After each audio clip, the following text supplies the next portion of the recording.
ವೇದಗಳಲ್ಲಿ ಕ್ಷತ್ರಿಯ ಶಬ್ದದ ಪರ್ಯಾಯವಾಗಿ ಗೋಪ, ಪಶುಪ, ಶರ್ಧ, ವ್ರಾತ ಈ ರೀತಿಯಾದ ಶಬ್ದಗಳನ್ನು ಕೂಡ ನೋಡ್ತೀವಿ.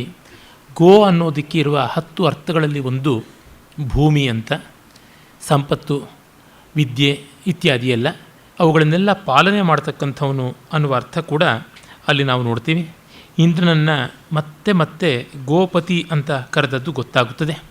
ಗೋಪ್ತಾ ಅನ್ನುವ ಒಂದು ಶಬ್ದ ಕೂಡ ಆ ಗುಪಧಾತುವಿನಿಂದ ಬಂದದ್ದಾದದ್ದು.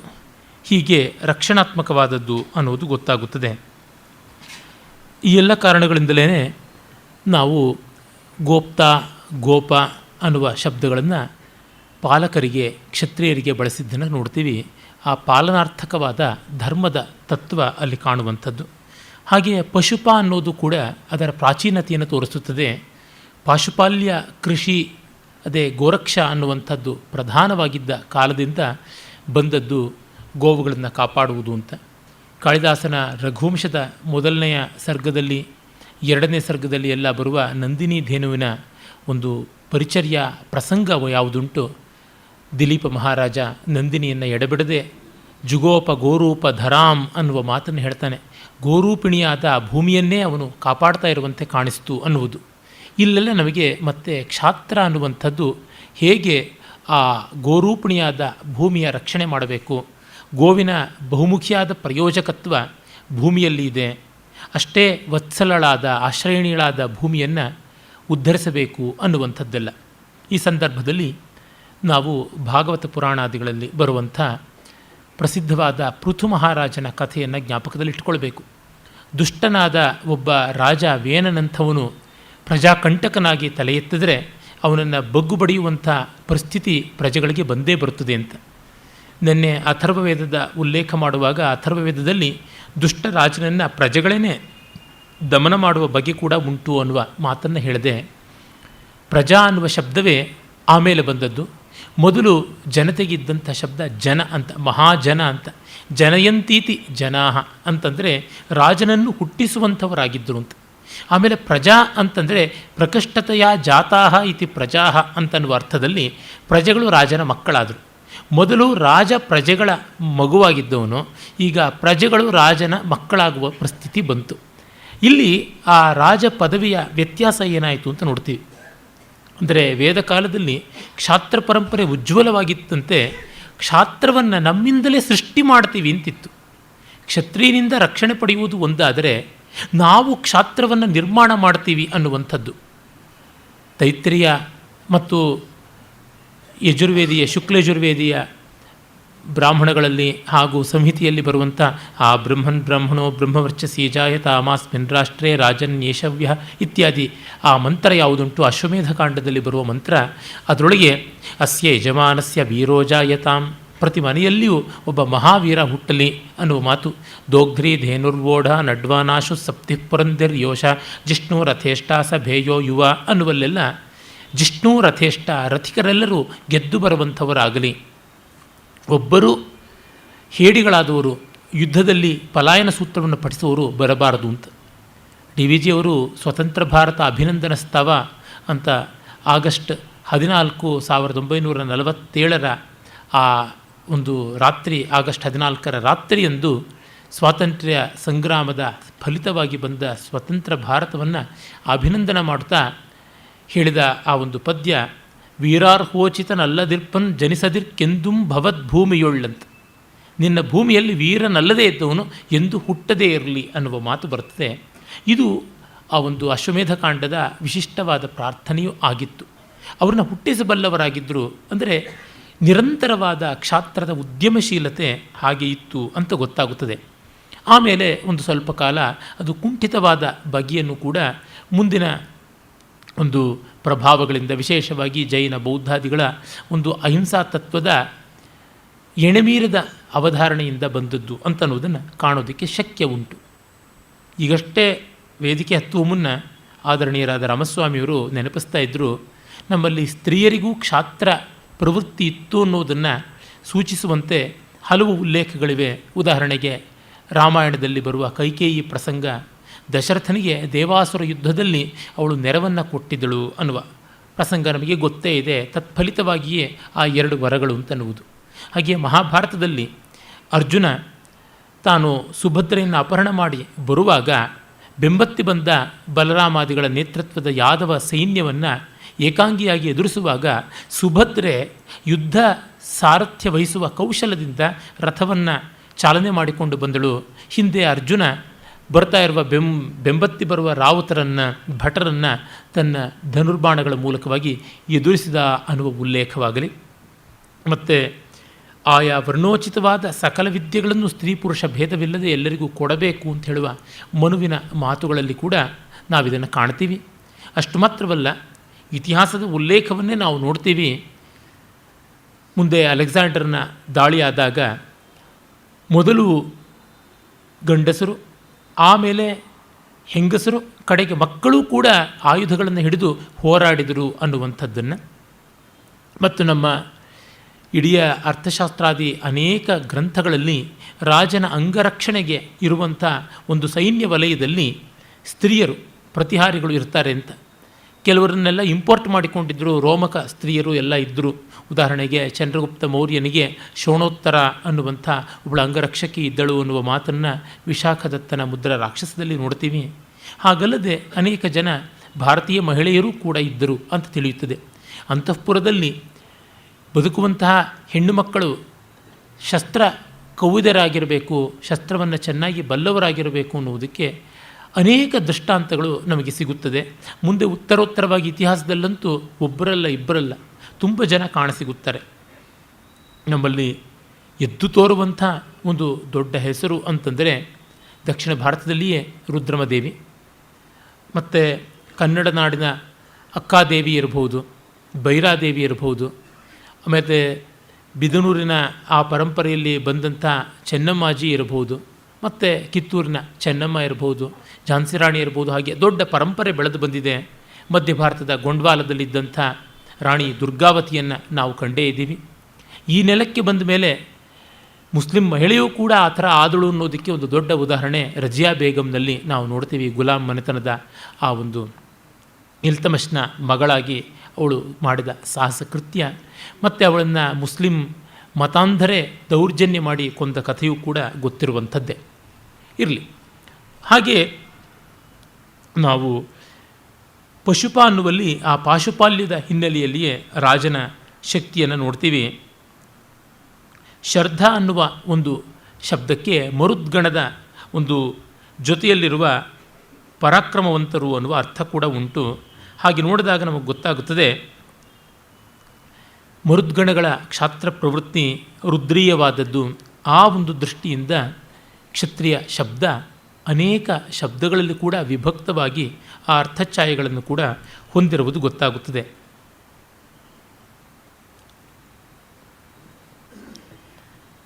ಇನ್ನು ನಾವು ವೇದೇತಿಹಾಸಗಳಿಂದ ಪುರಾಣಾದಿಗಳಿಂದ ವಾಸ್ತವದ ಘಟ್ಟಕ್ಕೆ ಬರ್ತೀವಿ.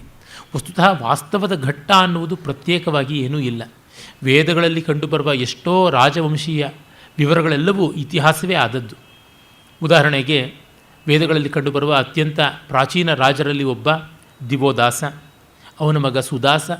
ಆ ಸುದಾಸನಿಗೆ ಪುರೋಹಿತರಾಗಿದ್ದಂಥ ವಸಿಷ್ಠರು ಮತ್ತು ದಾಶರಾಜ್ಞ ಯುದ್ಧ ಅಂತ 10 ರಾಜರುಗಳು ಅವನ ವಿರುದ್ಧ ಸೆಣಸಾಡಿದ್ದು, ಅವರನ್ನು ವಿಶ್ವಾಮಿತ್ರರು ನಿಭಾಯಿಸಿದ್ದು, ಇವುಗಳೆಲ್ಲವೂ ನಮಗೆ ಋಗ್ವೇದದಲ್ಲಿ ಕಾಣಸಿಗುವಂಥದ್ದೇ. ಅದೆಲ್ಲ ಇತಿಹಾಸವೇ, ಅಕ್ಷರಶಃ ಇತಿಹಾಸವೇ ಆಗಿರುವಂಥದ್ದು. ಅದೇ ರೀತಿಯಲ್ಲಿ ನಾವು ವೇದಗಳಲ್ಲಿ ಕಾಣುವ ಮತ್ತೊಬ್ಬ ಅತಿ ಶ್ರೇಷ್ಠನಾದ ಮಹಾರಾಜ ಅಂತಂದರೆ ದುಷ್ಯಂತ ಮತ್ತು ಅವನ ಮಗ ಭರತ, ಸರ್ವದಮನ ಭರತ ಚಕ್ರವರ್ತಿ. ಆ ಭರತನಿಂದಲೇ ನಮ್ಮ ದೇಶಕ್ಕೆ ಭಾರತ ಅನ್ನುವ ಹೆಸರು ಬಂದದ್ದು ಅಂತ ಗೊತ್ತಾಗುತ್ತದಲ್ಲ.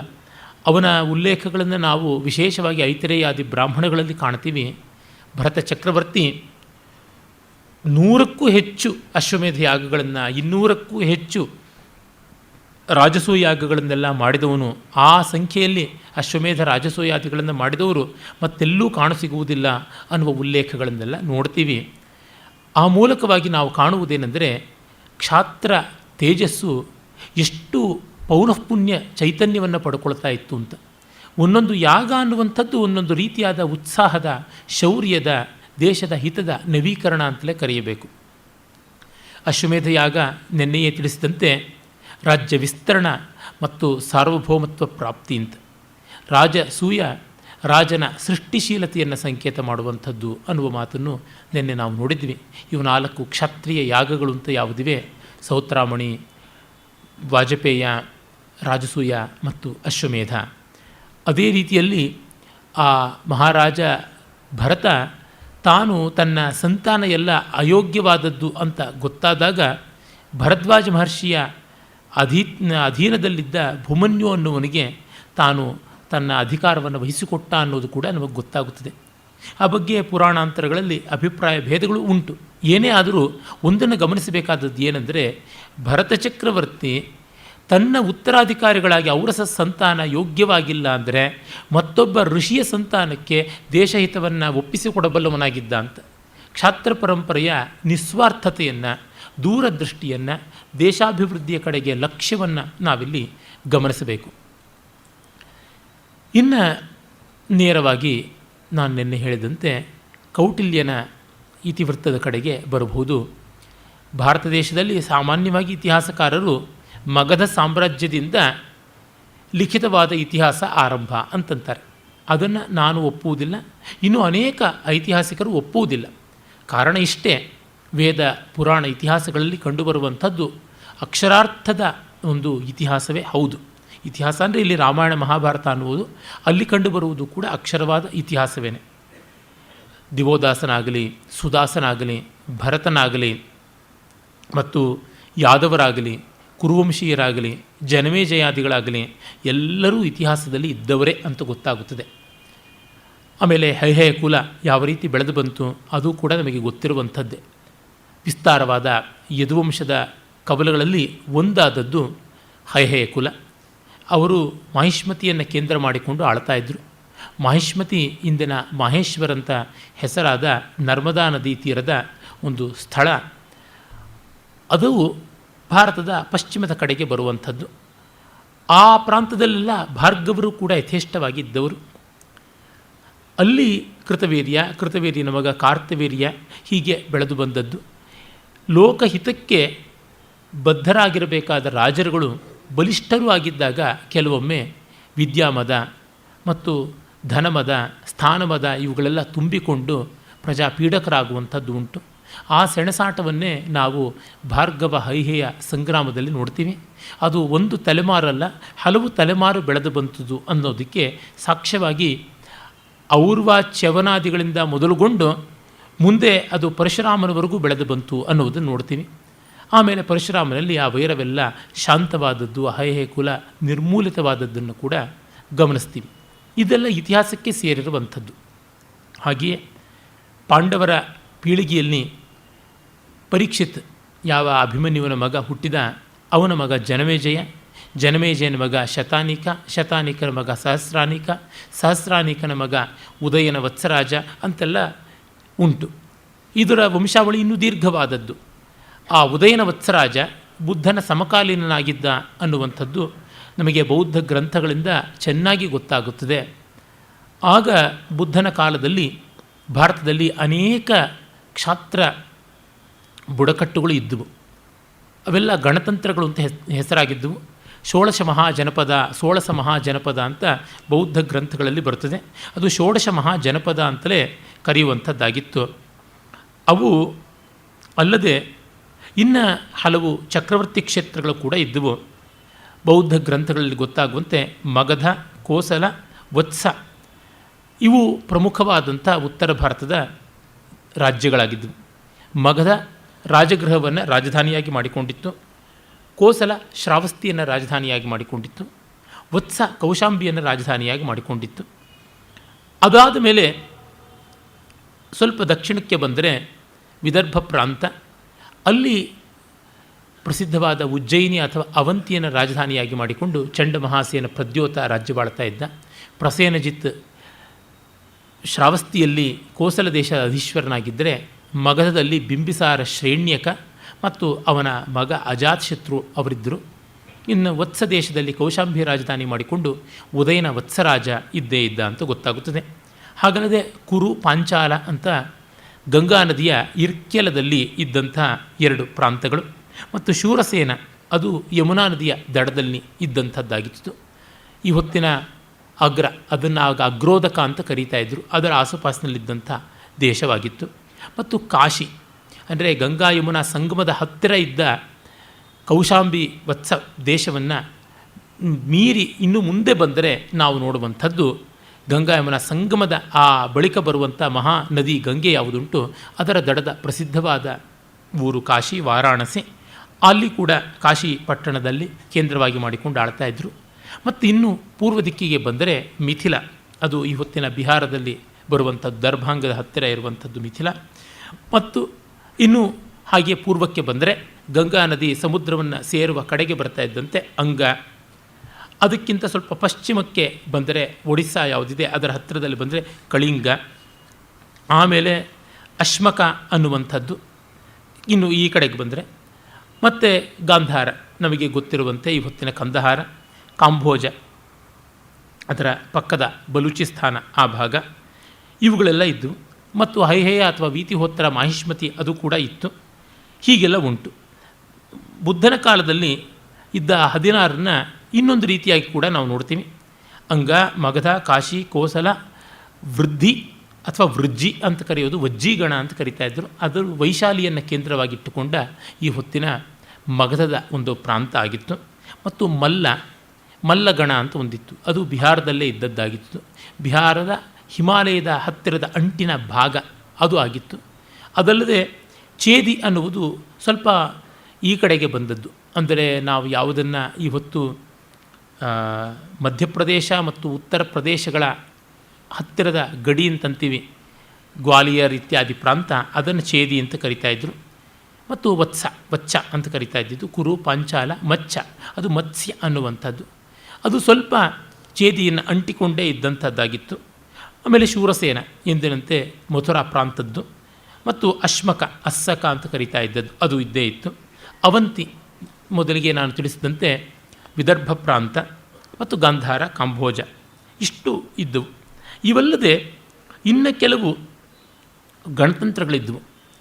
ಮಾಲವಗಣ, ಮದ್ರಗಣ, ಯೌಧೇಯಗಣ, ಕೋಲೀಯಗಣ, ಮಲ್ಲಗಣ, ಶಾಕ್ಯಗಣ, ವಜ್ಜೀಗಣ, ಈ ರೀತಿಯಾದ ಗಣತಂತ್ರಗಳು ಇದ್ದವು. ಅಂದರೆ ಯಾವುದನ್ನು ನಾವು ಈ ಹೊತ್ತಿನಲ್ಲಿ ರಿಪಬ್ಲಿಕ್ಸ್ ಅಂತ ಕರಿತೀವಿ, ಅವು ಆ ರೀತಿಯಾದದ್ದು. ಅದನ್ನು ಜೈನಾದಿಗಳು ಕೂಡ ಬೇರೆ ಬೇರೆ ಉಲ್ಲೇಖ ಮಾಡ್ತಾರೆ. ಅವುಗಳ ವಿವರಗಳನ್ನು ಹೆಚ್ಚಿಗೆ ನಾನು ತೆಗೆದುಕೊಂಡು ಹೋಗಬೇಕಾಗಿಲ್ಲ. ಕಾರಣ ಏನೆಂದರೆ ಇವುಗಳ ತತ್ವ ನಮಗೆ ತಿಳಿದಿದ್ದರೆ ಸಾಕು. ಆ ಹೊತ್ತಿಗೆ ಬಹಳ ಭಾಗಗಳಾಗಿ, ಬೇರೆ ಬೇರೆ ಪ್ರಾಂತಗಳಾಗಿ, ಸಣ್ಣ ಪುಟ್ಟ ಬುಡಕಟ್ಟುಗಳಾಗಿ, ಪ್ರಭುಗಳ ಒಂದು ಪಾಳೆಯ ಪಟ್ಟುಗಳಾಗಿ ಭಾರತ ದೇಶ ವಿಭಾಗವಾಗಿತ್ತು.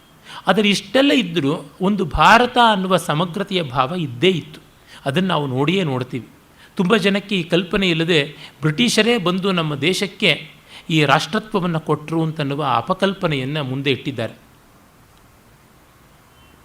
ಮೊದಲಿನಿಂದಲೂ ನಮ್ಮಲ್ಲಿ ಸಾಮ್ರಾಜ್ಯ, ಭೋಜ್ಯ, ವೈರಾಜ್ಯ, ಪಾರಮೇಷ್ಠಿಕ ರಾಜ್ಯ ಇತ್ಯಾದಿ ಋಗ್ವೇದದ ಐತರೇಯ ಬ್ರಾಹ್ಮಣದಿಂದ ಮೊದಲುಗೊಂಡು ಹೇಳಿಕೊಂಡು ಬಂದಿದ್ದಾರೆ.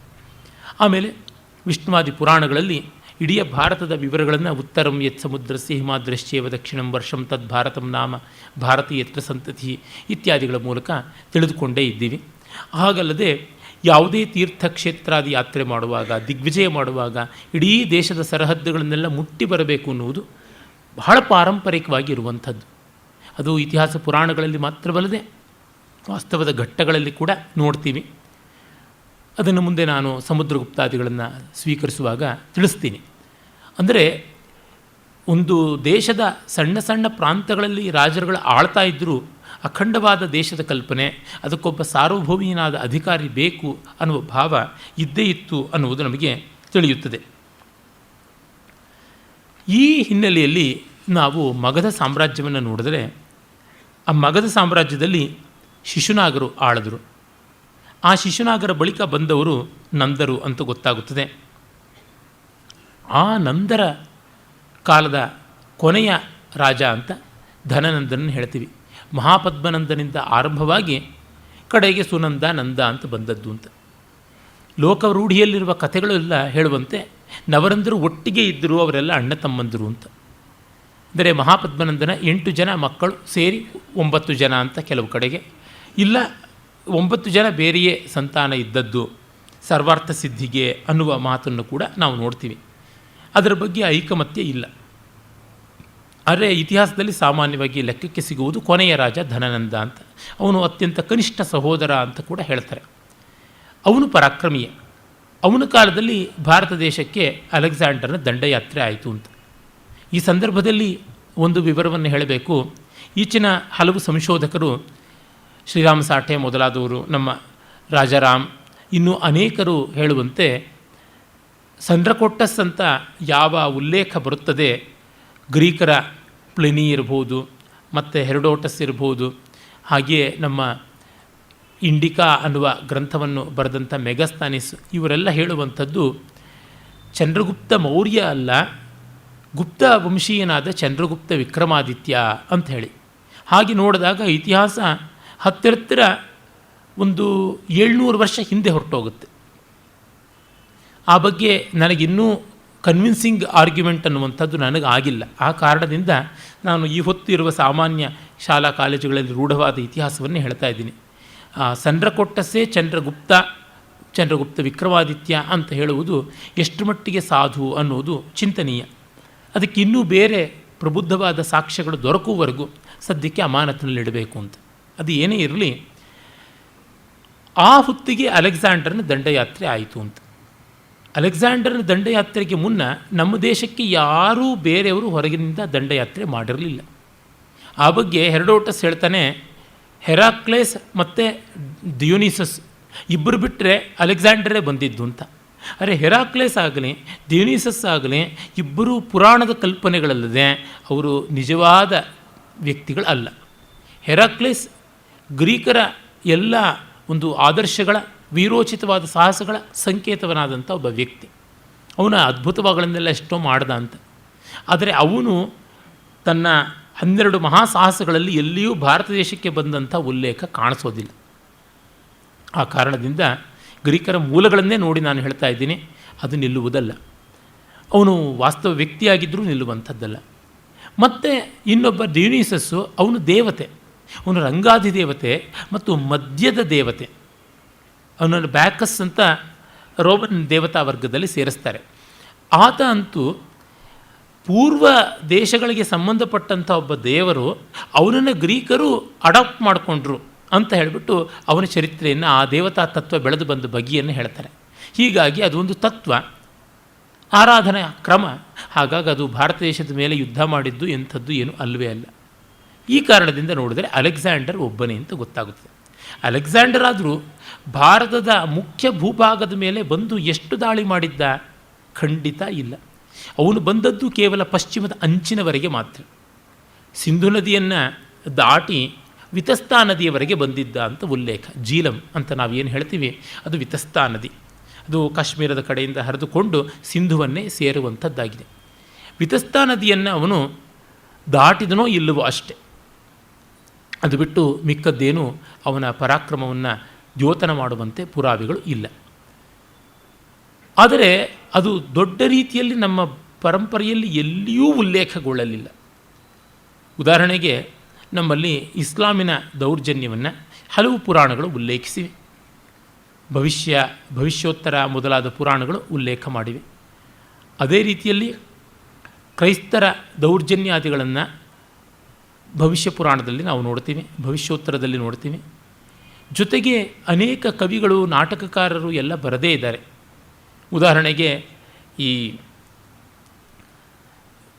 ಬ್ರಿಟಿಷರ ದಾಳಿಯನ್ನು, ಅವರು ಬಂದು ನಮ್ಮ ದೇಶದ ಮೇಲೆ ಸಾಧಿಸಿದ ದೌರ್ಜನ್ಯದ ಉಲ್ಲೇಖವನ್ನು 17ನೇ ಶತಮಾನದಷ್ಟು ಈಚೆಗೆ ಕೂಡ ನಾವು ಬಂದಂಥ ಕೃತಿಯಲ್ಲಿ ಅಲ್ಲಿ ನಾವು ನೋಡ್ತೀವಿ.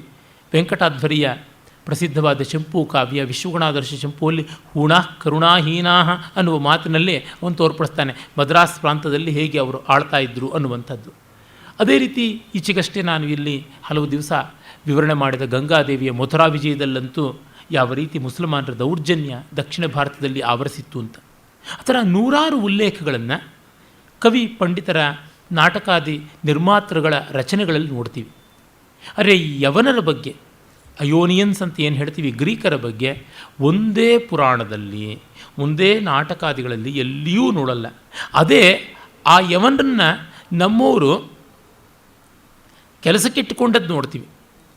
ಅವರ ಯವನ ಸ್ತ್ರೀಯರನ್ನು ಉದ್ಯೋಗಕ್ಕೆ ಇಟ್ಟುಕೊಂಡದ್ದು, ಆಯುಧ ಇತ್ಯಾದಿಗಳನ್ನು ಧರಿಸಿದಂಥ ರಕ್ಷಣಾ ವಲಯದಲ್ಲಿ ನಾವು ನೋಡ್ತೀವಿ.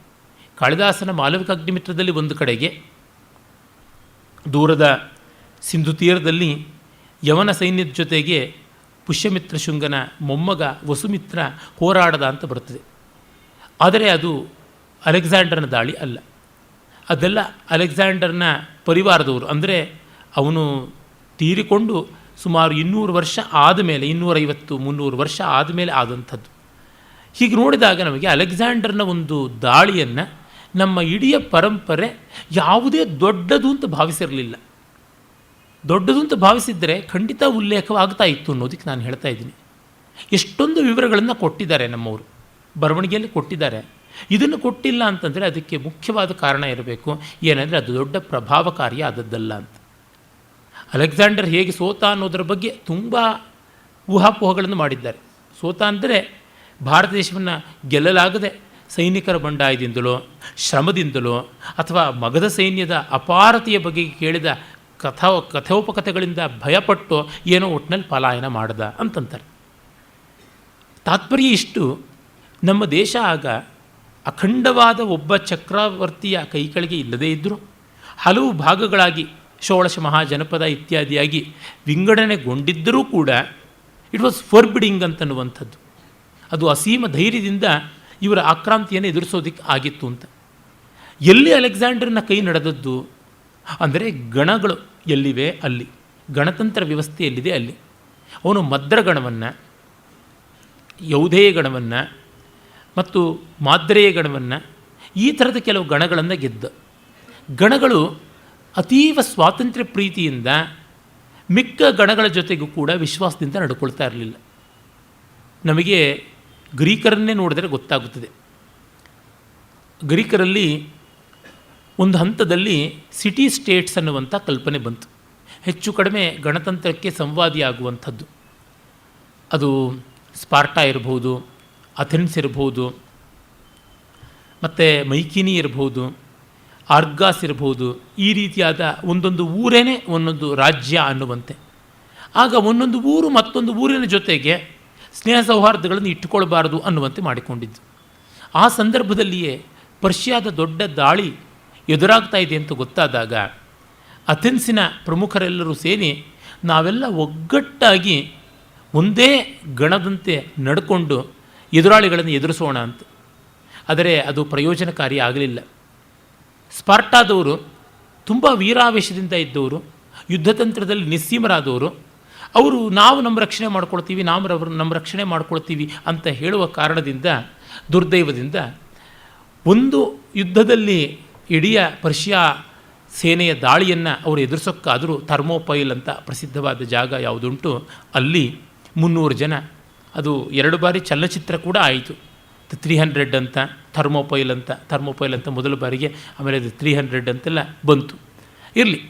ಆಮೇಲೆ ಯಾವ ರೀತಿಯಿಂದಲೂ ಅವರು ಗಟ್ಟಿಯಾಗಿ ನಿಲ್ಲೋಕ್ಕಾಗದೆ ಇಡೀ ಗ್ರೀಕ್ ದೇಶ, ಗ್ರೀಕ್ ಸಂಸ್ಕೃತಿ ಪರ್ಷಿಯನ್ರ ಅಧೀನಕ್ಕೆ ಬರುವಂತೆ ಆಯಿತು. ಮತ್ತು ಅಲೆಕ್ಸಾಂಡರ್ ಅದರ ಸೇಡನ್ನು ತೀರಿಸಿಕೊಳ್ಳುವಂತೆ ಬೆಳೆದ. ಅವನು ಈ ಗಣತಂತ್ರ ವ್ಯವಸ್ಥೆ ಸರಿಯಾಗಿಲ್ಲ ಅಂತ ಭಾವಿಸಿ ಅವನು ಮತ್ತೆ ಸಾಮ್ರಾಜ್ಯ ವ್ಯವಸ್ಥೆಯನ್ನೇ ತಂದ. ಅವ್ರ ತಂದೆ ಫಿಲಿಪ್ ಆಗಲಿ ಅಲೆಕ್ಸಾಂಡರ್ ಆಗಲಿ ಮಾಡೋಕ್ಕೆ ಹೊರಟದ್ದು ಇದು. ಈ ಗಣತಂತ್ರಗಳಲ್ಲಿ ಇರುವ ಅತೀವ ಸ್ವಾತಂತ್ರ್ಯ ಪ್ರೀತಿಯಿಂದ ಬಂದ ಸಮಸ್ಯೆ. ಅಂದರೆ ಏನು, ಒಬ್ಬ ಸಾರ್ವಭೌಮಿಯನಾದವನು ಇರಬೇಕು ಅನ್ನೋದು ಗೊತ್ತಾಗುತ್ತದೆ. ಅದೇ ಸಂದರ್ಭದಲ್ಲಿ ಆ ಸಾರ್ವಭೌಮಿಯನಾದವನು ತುಂಬ ವಿಸ್ತಾರವಾದ ರಾಜ್ಯವನ್ನು ಡಿಸೆಂಟ್ರಲೈಸ್ ಮಾಡದೆ ಒಂದೇ ಏಕಛತ್ರಾಧಿಪತ್ಯದಲ್ಲಿ ಇಟ್ಟುಕೊಂಡು ಮಿಕ್ಕ ಪ್ರಾಂತಗಳ ಜೊತೆಗೆ ಒಳ್ಳೆಯ ಸಾಮರಸ್ಯವನ್ನು ಇಟ್ಟುಕೊಳ್ಳದೆ, ಸಂಪರ್ಕವನ್ನು ಇಟ್ಟುಕೊಳ್ಳದೆ, ನಿರಂತರ ಚಾರಚಕ್ಷುವಾಗಿಲ್ಲದಿದ್ದರೂ ಕುಸಿದು ಹೋಗಿಬಿಡುತ್ತೆ. ಅದಕ್ಕೆ ದೃಷ್ಟ ಅಂತ ಅಶೋಕನಲ್ಲಿಯೇ ನೋಡ್ತೀವಿ. ಮುಂದೆ ಆ ವಿವರಗಳನ್ನು ಹೇಳ್ತೀನಿ. ಒಟ್ಟಿನಲ್ಲಿ ಎಲ್ಲ ಕಾರಣದಿಂದ ಅಲೆಕ್ಸಾಂಡರ್ ದಂಡಯಾತ್ರೆಯಲ್ಲಿ ಭಾರತದ ಒಂದು ಸ್ವಲ್ಪ ಭಾಗ ಏನಾದರೂ ಸೋತಿದ್ದರೆ ಅದಕ್ಕೆ ಕಾರಣ ಈ ಡೆಮಾಕ್ರೆಟಿಕ್ ಅನ್ನುವಂಥ ಈ ಗಣತಂತ್ರ ವ್ಯವಸ್ಥೆಯ ಹೊರತು ಅಪ್ಪಟ ಕ್ಷಾತ್ರ ತೇಜಸ್ಸಿನ ಆ ವೈದಿಕ ವರ್ಚಸ್ಸಿನದಲ್ಲ. ವೈದಿಕ ವರ್ಚಸ್ಸಿನದಲ್ಲಿ ಪ್ರಜೆಗಳಿಗೆ ಎಷ್ಟು ಪಾಲಿದ್ದರೂ ಕೂಡ ರಾಜ ದೊಡ್ಡವನು ಅಂತ ಭಾವಿಸೋದುಂಟು. ನಮಗೆ ಮತ್ತೆ ಆ ವೇನನ ಕಥೆಯೇ ಉದಾಹರಣೆಯಾಗುತ್ತದೆ. ವೇನ ದುಷ್ಟ ರಾಜ. ಒಮ್ಮೆ ಅವನನ್ನು ಅಧಿಕಾರದಿಂದ ಇಳಿಸಿದ್ರು. ಆದರೆ ರಾಜ ಇಲ್ಲದೇ ಇದ್ದರೆ ಇನ್ನಷ್ಟು ಅರಾಜಕವಾಗುತ್ತದೆ ಅಂತ ಗೊತ್ತಾಗಿ ಜನಗಳು ಮತ್ತೆ ವೇನನ್ನೇ ಕೂಡಿಸಿದ್ರು. ಅದರಿಂದ ಮತ್ತಷ್ಟು ಹೆಚ್ಚಿಕೊಂಡು ಅವನು ಇನ್ನೂ ದೌರ್ಜನ್ಯಕ್ಕೆ ಶುರು ಮಾಡಿದಾಗ ತಾಳಲಾಗದೆ ಋಷಿಗಳೆಲ್ಲ ಸೇರಿ ಅವನನ್ನು ಕೊಂದು ಅವನ ದೇಹವನ್ನು ಕಡೆದು ತನ್ಮೂಲಕವಾಗಿ ಪೃಥುವನ್ನು ಉತ್ಪಾದನೆ ಮಾಡಿದ್ರು. ಪೃಥುವಿನಿಂದ ಎಲ್ಲ ಸುಭಿಕ್ಷವಾಯಿತು. ಅವನು ಗೋರೂಪಿಣಿಯಾಗಿದ್ದ ಭೂಮಿಯನ್ನು ಮತ್ತೆ ಕರೆದ. ಅವಳು ವೇನನ ಕಾಲದಲ್ಲಿ ತಾನು ಜನತೆಗೆ ಹಿತವಾಗಬಾರದು, ದುಷ್ಟರಾಜನ ಅಧೀನದಲ್ಲಿರುವ ಜನಕ್ಕೆ ನೆಮ್ಮದಿ ತಾನು ತಂದು ಕೊಡಬಾರದು, ದುಷ್ಟರಾಜನಿಗೆ ಸಹಕಾರಿಣಿಯಾಗಿಬಿಟ್ಟೇನು ಅನ್ನೋ ಭಯದಿಂದ ಬೀಜ ಬಿತ್ತಲ್ಪಟ್ಟಿದ್ದನ್ನೆಲ್ಲ ನುಂಗಿದ್ದಳು ಅಂತ ಕಥೆ ಬರ್ತದೆ. ಅಂದರೆ ಭೂಮಿಯೇ ಗೊಡ್ಡಾಗ್ಬಿಡ್ತು, ಬಂಜೆ ಆಗಿಬಿಡ್ತು. ಇವನು ಮತ್ತೆ ಭೂಮಿಯನ್ನು ಸಾಗುವಳಿ ಮಾಡಿಸಿದ, ಕೃಷಿಯೋಗ್ಯವಾಗಿ ಮಾಡಿದ, ಸಂಪನ್ಮೂಲಗಳನ್ನು ಪುನಶ್ಚೈತನ್ಯಗೊಳಿಸಿದ ಅನ್ನುವುದೆಲ್ಲ ತಿಳಿಯುತ್ತದೆ. ಇದು ಅಲ್ಲಿ ಸಂಕೇತಾರ್ಥ. ಇರಲಿ, ಹೀಗೆ ಆ ಒಂದು ಅನಿವಾರ್ಯತೆ, ರಾಜನ ಅನಿವಾರ್ಯತೆ ಉಂಟು. ಇಲ್ಲಿಯೇ ನಮಗೆ ಗೊತ್ತಾಗುತ್ತದೆ ಸ್ವಾತಂತ್ರ್ಯ ಎಷ್ಟು ಬೇಕು ಮತ್ತು ಸಂಯಮ, ಜವಾಬ್ದಾರಿ ಯಾವ ಮಟ್ಟಕ್ಕೆ ಬೇಕು ಅಂತ. ಬಾಧ್ಯತೆಯನ್ನು ನಾವು ಒಪ್ಪಿದ್ರೇ ನಮಗೆ ಸೌಲಭ್ಯ ಸಿಗುತ್ತದೆ. ಸೌಲಭ್ಯಗಳಿಗೆ ನಾವು ಬದ್ಧತೆಯನ್ನು ಪ್ರದರ್ಶನ ಮಾಡಿದ್ರೆ ಮಾತ್ರ ಅವುಗಳು ಸಫಲವಾಗುತ್ತವೆ. ಎಲ್ಲಿ ಹೋದರೂ ಈ ಎರಡು ಇದ್ದೇ ಇದ್ದದ್ದು. ಅಂದರೆ ನದಿ ಹರಿಬೇಕು ಅಂದರೆ ದಡ ಇರಲೇಬೇಕು, ಕಾಲುವೆಯಲ್ಲಿ ನೀರು ಬರಬೇಕು ಅಂದರೆ ಕಾಲುವೆಗೊಂದು ಆಕಾರ ಆಯ ಇರಲೇಬೇಕು. ವಿಶೃಂಖಲತೆ, ಸ್ವೈರಾಚಾರ ಎಂದೆಂದೂ ಪ್ರಯೋಜನಕ್ಕೆ ಬರುವುದಿಲ್ಲ. ಈ ಪಾಠವನ್ನು ಅಲೆಕ್ಸಾಂಡರ್ನ ದಾಳಿಯಲ್ಲಿ ನಾವು ನೋಡ್ತೀವಿ. ಪೌರವ ಅಥವಾ ಪೋರಸ್ ಅಂತ ಏನು ಗ್ರೀಕರ ಆಕಾರಗಳಲ್ಲಿವೆ, ಅವನು ಅಲೆಕ್ಸಾಂಡರ್ನ ಕೈಯಲ್ಲಿ ಸೋತ ಅಂತ ಹೇಳಿಬಿಟ್ಟು ಅವನೂ ಒಂದು ಗಣತಂತ್ರ ವ್ಯವಸ್ಥೆಯವನೇ ಅಂತ ಕೆಲವರು ಹೇಳ್ತಾರೆ. ಅದು ನಮಗಿನ್ನೂ ಸ್ಪಷ್ಟವಾಗಿ ಗೊತ್ತಿಲ್ಲ. ಅವನು ಅಲೆಕ್ಸಾಂಡರ್ನ ಮಿತ್ರನಂತೆ ವರ್ತಿಸಿದ, ಅಲೆಕ್ಸಾಂಡರ್ ಅವನ ಜೊತೆಯಲ್ಲಿ ಅಂತ ಕೂಡ ಕಥೆಗಳು ಉಂಟು. ಆದರೆ ಇತಿಹಾಸದಲ್ಲಿ ಸ್ಪಷ್ಟವಾಗಿ ಹೇಳೋದಕ್ಕಾಗೋಲ್ಲ. ಗ್ರೀಕರ ಬರವಣಿಗೆಯ ಆಕಾರಗಳನ್ನು ಎಷ್ಟು ಮಟ್ಟಿಗೆ ಸಾಧು ಅಂತ ನಚ್ಚೋಕ್ಕೆ ಸಾಧ್ಯ ಇಲ್ಲ. ತಾತ್ಪರ್ಯದಲ್ಲಿ ನೋಡಿದರೆ ಅಲೆಕ್ಸಾಂಡರ್ ಪೌರವನನ್ನು ಸ್ನೇಹ ಮಾಡಿಕೊಂಡು ಒಂದು ಮರ್ಯಾದೆಯಾಗಿ he had a decent exit ಅಂತಂತೀವಲ್ಲ, he had a face saving exit ಅಂತೀವಲ್ಲ, ಆ ರೀತಿಯಾಗಿ ಮಾಡಿಕೊಂಡ.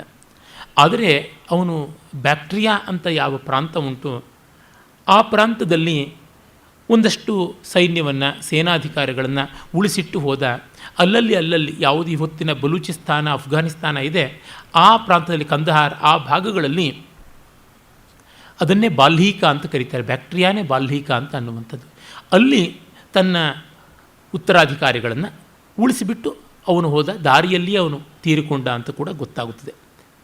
ಇದು ನಂದರ ಕಾಲದ ಭಾರತದ ಕಥೆ. ಒಂದಿಷ್ಟು ಆ ದೌರ್ಜನ್ಯ ಇದ್ದೀತು. ಆದರೆ ಅದೆಲ್ಲವನ್ನು ನಿರ್ಮೂಲನೆ ಮಾಡುವಂತೆ ಒಂದು ಮಹಾಶಕ್ತಿ ಉದಯ ಆಯಿತು. ಅದೇ ಚಂದ್ರಗುಪ್ತ ಮೌರ್ಯ. ನಮ್ಮ ಲಿಖಿತೇತಿಹಾಸ ಅಂತ ಎಲ್ಲರೂ ಒಪ್ಪುವಲ್ಲಿ ಎದ್ದು ತೋರುವ ಪ್ರಖರವಾದ ಕ್ಷಾತ್ರ ತೇಜಸ್ಸಿನ ಒಂದು ದೇದೀಪ್ಯಮಾನವಾದ ದೃಷ್ಟಾಂತ ಅಂತಂದರೆ ಇವನೇ, ಚಂದ್ರಗುಪ್ತ ಮೌರ್ಯನೇ. ಈ ಬಗೆಗೆ ಜೈನ, ಬೌದ್ಧ ಮತ್ತು ಸನಾತನ ಧರ್ಮೀಯ ಆಕರಗಳು ಅನೇಕ ಇವೆ. ಹಿಂದೊಮ್ಮೆ ಇದೇ ವೇದಿಕೆಯಲ್ಲಿ ಹಲವು ದಿವಸ ಮುದ್ರಾ ರಾಕ್ಷಸ ನಾಟಕದ ಬಗ್ಗೆ ಹೇಳಿದ್ದಾಗ ಕೆಲವೊಂದು ಇತಿಹಾಸದ ವಿವರಗಳನ್ನು ತಿಳಿಸಿದ್ದೆ. ಚಂದ್ರಗುಪ್ತ ಕೆಲವೆಲ್ಲ ಆಕರಗಳ ಪ್ರಕಾರ ಸರ್ವಾರ್ಥ ಸಿದ್ಧಿ ಎನ್ನುವ ಮಹಾರಾಜನ ಮಗನಾದ ಮೌರ್ಯನ ಮಕ್ಕಳಲ್ಲಿ ಒಬ್ಬ. ಮೌರ್ಯನಿಗೆ 100 ಜನ ಮಕ್ಕಳು. ಈ ರೀತಿಯಾಗಿ ಹೀಗೆಲ್ಲ ಕಥೆಗಳು ಬೆಳೆದಿವೆ. ಅವೆಲ್ಲ ನಂಬಲರ್ಹವಾದದ್ದಲ್ಲ. ಬೌದ್ಧ ಆಕರಗಳು ಕೆಲವು ವಿಶ್ವಸನೀಯವಾಗಿ ಕಾಣುತ್ತವೆ. ಆ ಪ್ರಕಾರವಾಗಿ ನೋಡಿದಾಗ ನಮಗೆ ಗೊತ್ತಾಗುತ್ತದೆ ಅವನು ಮೌರ್ಯ ಕುಲದವನು, ಪಿಪ್ಪಲವನದ ಆ ಒಂದು ಪ್ರಭುವಿನ ಮುಖ್ಯಸ್ಥನ ಮಗ ಆಗಿದ್ದ ಅಂತ ಗೊತ್ತಾಗುತ್ತದೆ. ಮೌರ್ಯ ಅಂತನ್ನುವಂಥದ್ದು ಪ್ರಾಕೃತ ಶಬ್ದ, ಅದು ಮಯೂರಕ ಅಂತ ಆಗುತ್ತದೆ. ಟೋಟೆಮ್ ಅಂತ ನಾವು ಏನು ಹೇಳ್ತೀವಿ, ಬುಡಕಟ್ಟು ಜನಾಂಗದ ಒಂದು ಲಾಂಛನ, ಬೇರೆ ಬೇರೆ ಪಕ್ಷಿಗಳನ್ನು, ಪ್ರಾಣಿಗಳನ್ನು, ಇವುಗಳನ್ನೆಲ್ಲ ಇಟ್ಟುಕೊಳ್ಳೋದು ಉಂಟಲ್ಲ, ಆ ರೀತಿಯಾದದ್ದು ಮಯೂರ ಧ್ವಜದವರು ಅವರಾಗಿದ್ದರು ಅಂತ ಗೊತ್ತಾಗುತ್ತದೆ. ಇಲ್ಲಿ ಗಮನಿಸಬೇಕಾದ ಸ್ವಾರಸ್ಯ ಏನಂತಂದರೆ, ವ್ಯಾಕರಣ ದೃಷ್ಟಿಯಿಂದ ಮೌರ್ಯ ಶಬ್ದ ಹೇಗೆ ನಿಷ್ಪನ್ನವಾಯಿತು. ಕಥೆಗಳ ಕೆಲವೆಲ್ಲ ಹೇಳುವಂತೆ ಸರ್ವಾರ್ಥ ಸಿದ್ಧಿಗೆ 2 ಪತ್ನಿಯರು, ಸುನಂದ ಅಂತ ದೊಡ್ಡವಳು, ಅವಳ ಮಕ್ಕಳೇ ನವನಂದರು, ಮುರಾ ಅಂತ ಒಬ್ಬಳು, ಅವಳ ಮಗ ಮೌರ್ಯ, ಅವನ ಸಂತಾನದಲ್ಲಿ ಒಬ್ಬ ಚಂದ್ರಗುಪ್ತ ಅಂತ. ಮುರ ಅನ್ನೋ ಶಬ್ದದಿಂದ ಮೌರ್ಯ ಶಬ್ದವನ್ನು ನಿಷ್ಪಾದನೆ ಮಾಡೋದಕ್ಕೆ ಸಂಸ್ಕೃತ ವ್ಯಾಕರಣ ಅವಕಾಶ ಕೊಡೋದಿಲ್ಲ. ಮುರಾಯಾಹ ಅಪತ್ಯಂ ಪುಮಾನ್ ಮೌರೇಯ ಆಗ್ತಾನಷ್ಟೇ. ಈಗ ಸೀತಾಯಾಹ ಅಪತ್ಯಂ ಪುಮಾನ್ ಸೈತೇಯ ಅಥವಾ ಸೈತಿ ಆಗ್ತಾನೆ, ಮೌರಿಹಿ ಆಗ್ತಾನೆ ಅಥವಾ ಮೌರೇಯ ಆಗ್ತಾನೆ ಹೊರತುನುವೆ ಮೌರ್ಯ ಆಗೋದಿಲ್ಲ. ಮತ್ತು ಹೀಗಿದ್ದರೆ ಮೌರ್ಯ ಹೇಗೆ ಬರೋಕ್ಕೆ ಸಾಧ್ಯ? ಮುರ ಅಂತ ಪುಲ್ಲಿಂಗವಾದರೆ ಮೌರ ಅಥವಾ ಮೌರ್ಯ ಆದೀತು. ಮುರ ಅಲ್ಲ ಇಲ್ಲಿ. ಆ ಕಾರಣದಿಂದಲೇ ಅವನು ಈ ಮುರ ಅನ್ನುವ ರಾಣಿಯ ಮಗ ಅಲ್ಲ, ಮೌರ್ಯ ಅನ್ನುವ ಹೆಸರು ಬಂದದ್ದು. ಅದು ಮೌರ್ಯ ಕುಲ, ಮೌರ್ಯ ಮಯೂರಕ ಅನ್ನುವ ಒಂದು ಬುಡಕಟ್ಟು ಜನಾಂಗದಿಂದ ಬಂದದ್ದು. ಅವರು ಪಿಪ್ಪಲವನದ ಪ್ರಭುಗಳಾಗಿದ್ದರು ಅಂತ. ಪಿಪ್ಪಲ ಅಂತಂದರೆ ಅಶ್ವತ್ಥ ವೃಕ್ಷ. ಆ ಅಶ್ವತ್ಥ ವೃಕ್ಷಾದಿಗಳು ಸಹಜವಾಗಿ ಹೆಚ್ಚಾಗಿ ಬೆಳೆಯುವಂಥ ಪ್ರಾಮುಖ್ಯ ಇರುವ ಒಂದು ದಟ್ಟ ಕಾಡಿನ ಆ ಪರಿಸರದಲ್ಲಿ ಇದ್ದವರು. ಅಂದರೆ ನೆನ್ನೆಯೇ ನಾನು ತಿಳಿಸಿದಂತೆ ಕ್ಷತ್ರಿಯ ಅನ್ನೋದು ಕೇವಲ ವರ್ಣ ಮಾತ್ರದಿಂದ, ಜನ್ಮ ಮಾತ್ರದಿಂದ ಬರುವಂಥದ್ದು ಅಲ್ಲ, ಗುಣದಿಂದ ಬರುವುದನ್ನು ಇಲ್ಲಿಯೇ ನಾವು ನೋಡ್ತೀವಿ.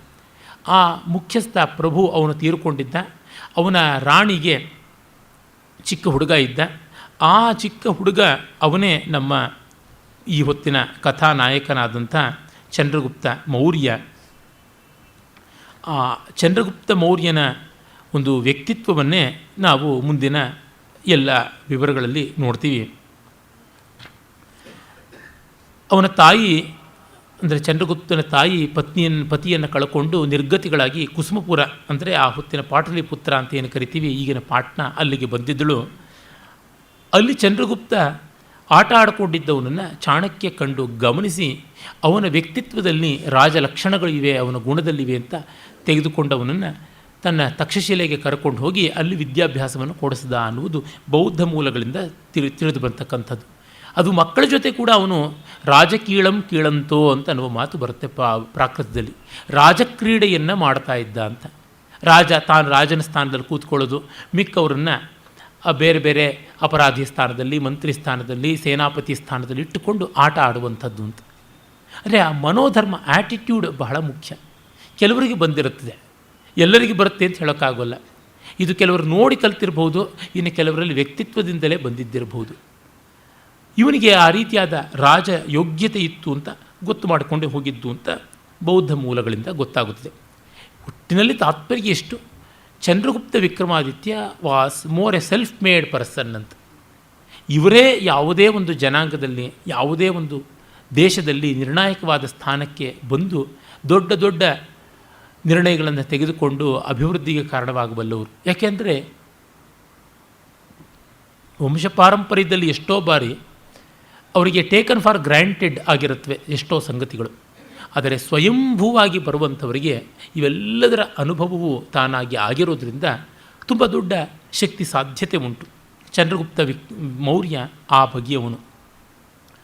ನಮಗೆ ಹೆಚ್ಚಿನ ವಿವರಗಳು ಸಿಕ್ಕಿಲ್ಲ. ಮುದ್ರಾಕ್ಷಸಾದಿಗಳಲ್ಲಿ ತುಂಬ ವರ್ಣರಂಜಿತವಾಗಿ ಬರುತ್ತದೆ. ಅದನ್ನೇ ನಮ್ಮ ಕೆಂಪು ನಾರಾಯಣನ ಮುದ್ರಾ ಮಂಜೂಷದಿಂದ ಮೊದಲುಗೊಂಡು ಬೇಕಾದಷ್ಟು ಜನ ಆ ಕಥೆಗಳನ್ನು ವಿಸ್ತರಿಸಿರೋದು ನೋಡ್ತೀವಿ. ಇತಿಹಾಸಶಾಸ್ತ್ರಜ್ಞರು ಆ ಎಲ್ಲ ಕಥೆಗಳನ್ನು ವಾಸ್ತವ ಅಂತ ಮಾನ್ಯ ಮಾಡೋದಿಲ್ಲ. ಆದರೆ ಒಂದಂತೂ ನಿಜ, ಚಾಣಕ್ಯ ಅವನನ್ನು ಚೆನ್ನಾಗಿ ರೂಪಣ ಮಾಡ್ದ ಅಂತ.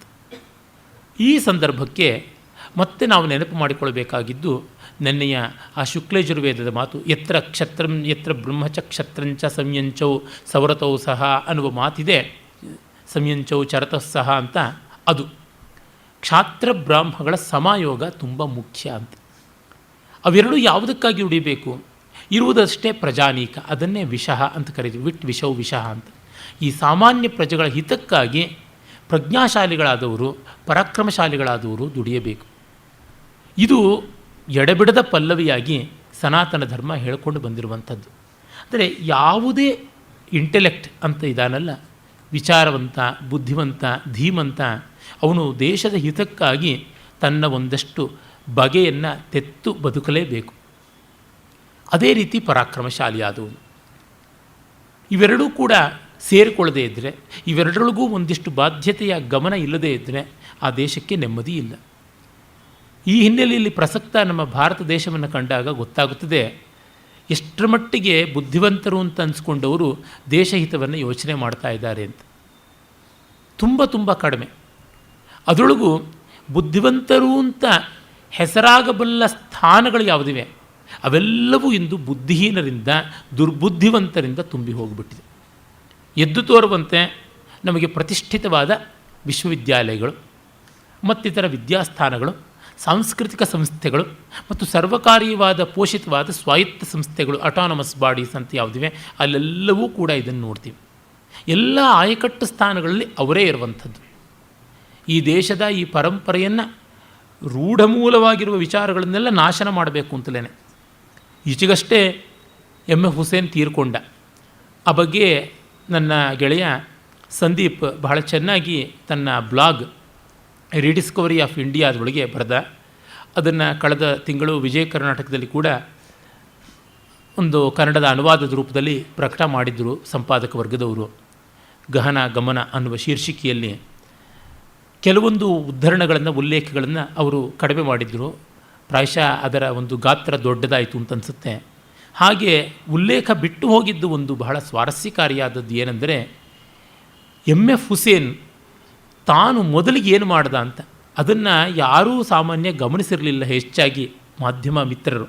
ಸಂದೀಪ ಅದನ್ನು ತುಂಬ ಚೆನ್ನಾಗಿ ಹೊರಕ್ಕೆ ಹೆಕ್ಕಿದ್ದ. ನಮ್ಮ ದೇಶ ಸ್ವಾತಂತ್ರ್ಯವನ್ನು ಪಡೆಯುವ ಮುನ್ನ ಅಸ್ಮಿತಾಭಾವವನ್ನು ಗುರುತಿಸಿಕೊಳ್ಳೋದಕ್ಕಿಂತ ಒಂದು ದೊಡ್ಡ ಕ್ರಾಂತಿ ಎಲ್ಲ ದೃಷ್ಟಿಯಲ್ಲಿಯೂ ನಡೆಯಿತು. ಅದೊಂದು ಸಾಹಿತ್ಯದಲ್ಲಿರಬಹುದು, ಕಲೆಗಳಲ್ಲಿರಬಹುದು, ಅಧ್ಯಾತ್ಮದಲ್ಲಿರಬಹುದು, ಆಯುರ್ವೇದಾದಿಗಳ ಸಂಬಂಧಪಟ್ಟಂತೆ ಬೇಕಾದಷ್ಟು ಕ್ಷೇತ್ರಗಳಲ್ಲಿರಬಹುದು. ಪ್ರತಿಯೊಂದರೊಳಗೂ ನಮ್ಮ ಮೂಲವನ್ನು ಗುರುತಿಸ್ಕೊಳ್ಬೇಕು ಅನ್ನುವಂಥ ಉತ್ಸಾಹ. ಅಂಥದ್ದು ಒಂದು ಚಿತ್ರಕಲೆ. ಪರ್ಸಿ ಬ್ರೌನ್ ಅಂತ ಆ ವ್ಯಕ್ತಿ ಕಲ್ಕತ್ತಾದ ಕಲಾಶಾಲೆಗೆ ಪ್ರಮುಖನಾಗಿ ಬಂದಾಗ ಯುರೋಪಿಯನ್ ಕಲೆಯನ್ನು ಪ್ರಧಾನವಾಗಿ ಪಾಠ ಮಾಡೋದಕ್ಕೆ ಆರಂಭ ಮಾಡಿದ್ದು. ಆಮೇಲೆ ಬಂದಂಥವರು ಹ್ಯಾವೆಲ್ರ ಕಾಲದಲ್ಲಿ ಭಾರತೀಯ ಕಲೆಗಳ ಬಗ್ಗೆ ಗಮನ ಕೊಡಿ ಅನ್ನುವಂಥದ್ದು, ನಿಮ್ಮ ದೇಶೀಯ ಕಲೆಯನ್ನು ನೀವು ನೋಡಿ ಅನ್ನುವಂಥದ್ದು ಅವರ ಪಲ್ಲವಿ ಆಯಿತು. ಅವರ ಶಿಷ್ಯರಲ್ಲಿ ಅಗ್ರಗಣ್ಯರಾದವರೇನೆ ಅಬನೀಂದ್ರನಾಥ್ ಠಾಕೂರರು. ಅಬನೀಂದ್ರನಾಥ ಠಾಕೂರರು ಅವರು ತಮ್ಮ ಶಿಷ್ಯರನ್ನು ಆ ಜಾಡಿನಲ್ಲಿ ಬೆಳೆಸಿದರು. ಅಜಂತಾ ಶೈಲಿಯನ್ನು, ಸಂಥಾಲರ ಚಿತ್ರಕಲೆಯ ಕೌಶಲವನ್ನು, ಜಾನಪದ ಚಿತ್ರಕಲಾ ಕೌಶಲವನ್ನು ಇವನ್ನೆಲ್ಲವನ್ನು ಸೇರಿಸಿಕೊಂಡು Bengali style of art, Bengal school of art ಅನ್ನುವಂಥದ್ದು ರೂಪಣ ಮಾಡಿಕೊಂಡ್ರು.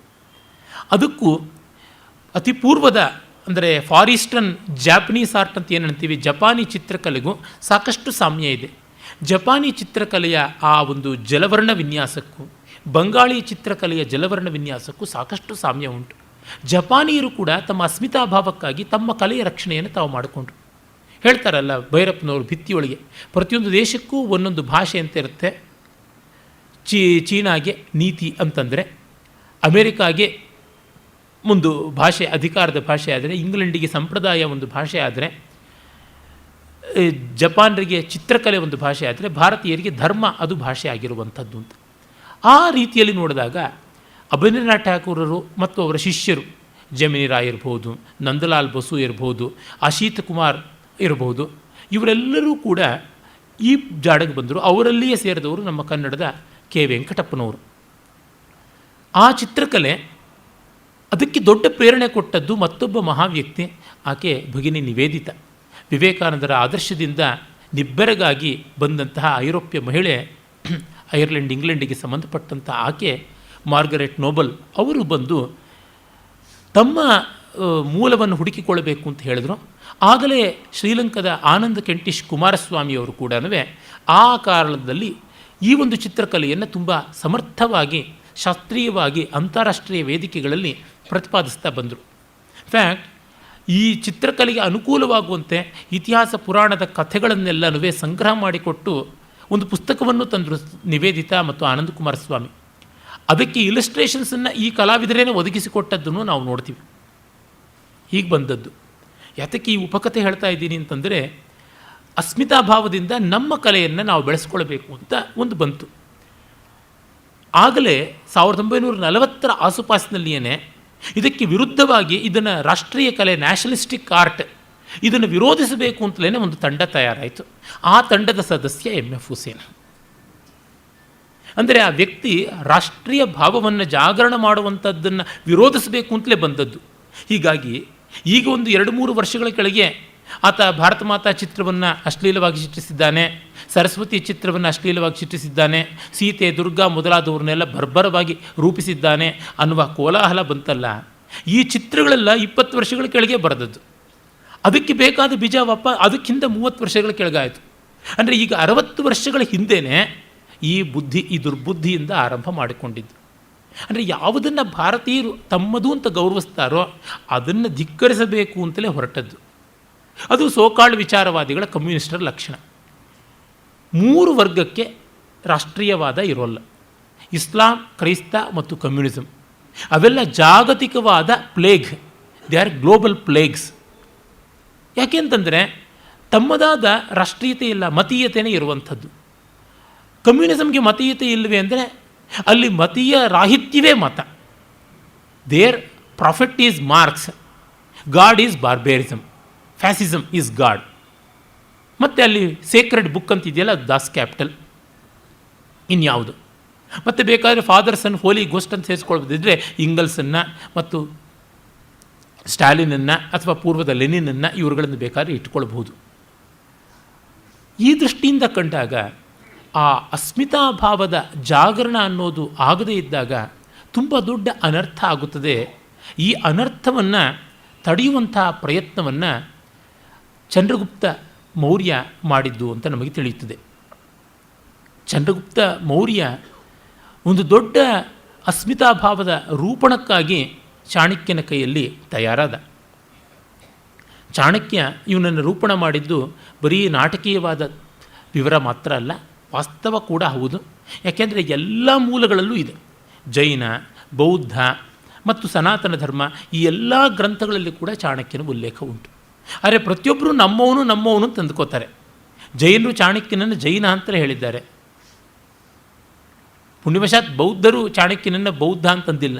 ಯಾಕೆಂದರೆ ಅವರಿಗೆ ಮುಂದೆ ಅಶೋಕನನ್ನು ತಮ್ಮ ಬುಟ್ಟಿಗೆ ಹಾಕ್ಕೊಳ್ಬೇಕು ಅನ್ನಿಸಿದಾಗ ರಾಧಾಗುಪ್ತ ಅಂತ ಅಶೋಕನ ಮಂತ್ರಿಯಾಗಿದ್ದ, ಅವನು ಚಾಣಕ್ಯನ ಮೊಮ್ಮಗ, ಅವನು ಮಹಾನೀಚ, ಅವನು ಬ್ರಾಹ್ಮಣ ಅಂತ ಅನ್ನೋದಕ್ಕೆ ಬಂದಿದೆ. ಅದನ್ನೆಲ್ಲವನ್ನು ಇತಿಹಾಸಕಾರರು ಕಟ್ಟುಕತೆ ಅಂತ ತೋರ್ಪಡಿಸಿದ್ದಾರೆ. ಇರಲಿ, ಅದಕ್ಕೆ ಮುಂದೆ ನಾವು ಬರೋಣ. ಚಂದ್ರಗುಪ್ತ ಮೌರ್ಯ ತಾನು ಚಾಣಕ್ಯನ ಕೈಯಲ್ಲಿ ತಯಾರಾದ. ಚಾಣಕ್ಯನಿಗೆ ಆ ಮತೀಯವಾದ ಆಗ್ರಹಗಳು ಇರಲೂ ಇಲ್ಲ ಅಂತ ಗೊತ್ತಾಗುತ್ತದೆ. ಇದರ ತಾನೇ ಸಿಂಹಾಸನದ ಮೇಲೆ ಕೂತ್ಕೊಳ್ಬಹುದಾಗಿತ್ತು. ಯಾಕೆಂದರೆ ಬ್ರಾಹ್ಮಣರು ಎಷ್ಟೋ ಜನ ಸಿಂಹಾಸನಾರೂಢರಾಗುವುದು ಅತಿಶಯವೇನೂ ಆಗಿರಲಿಲ್ಲ. ಮುಂದೆ ಈ ಮೌರ್ಯ ವಂಶ ನಾಶ ಆದಮೇಲೆ ಕೂತವನೇ ಪುಷ್ಯಮಿತ್ರ ಶುಂಗ ಸೇನಾಪತಿ. ಅವನಾದ ಮೇಲೆ ಬಂದ ಕಾಣ್ವ ವಂಶೀಯರು ಅವರೆಲ್ಲ ಸೋಕಾಲ್ಡ್ ಬ್ರಾಹ್ಮಣರೇನೆ. ಚಾಣಕ್ಯನಿಗೆ ಆ ಅಧಿಕಾರದ ಅಪೇಕ್ಷೆ ಇರಲಿಲ್ಲ. ಅರೆ, ಬ್ರಾಹ್ಮಸತ್ವ ಕ್ಷಾತ್ರದ ಜೊತೆಗೆ ಸೇರಬೇಕು, ಲೋಕಹಿತವನ್ನು ಮಾಡಬೇಕು ಅನ್ನುವುದಿತ್ತು. ಮತ್ತು ಈ ಗಣತಂತ್ರ ವ್ಯವಸ್ಥೆಯಲ್ಲಿ ಇರುವಂಥ ದೊಡ್ಡ ಸಮಸ್ಯೆ ಒಳಜಗಳಗಳು.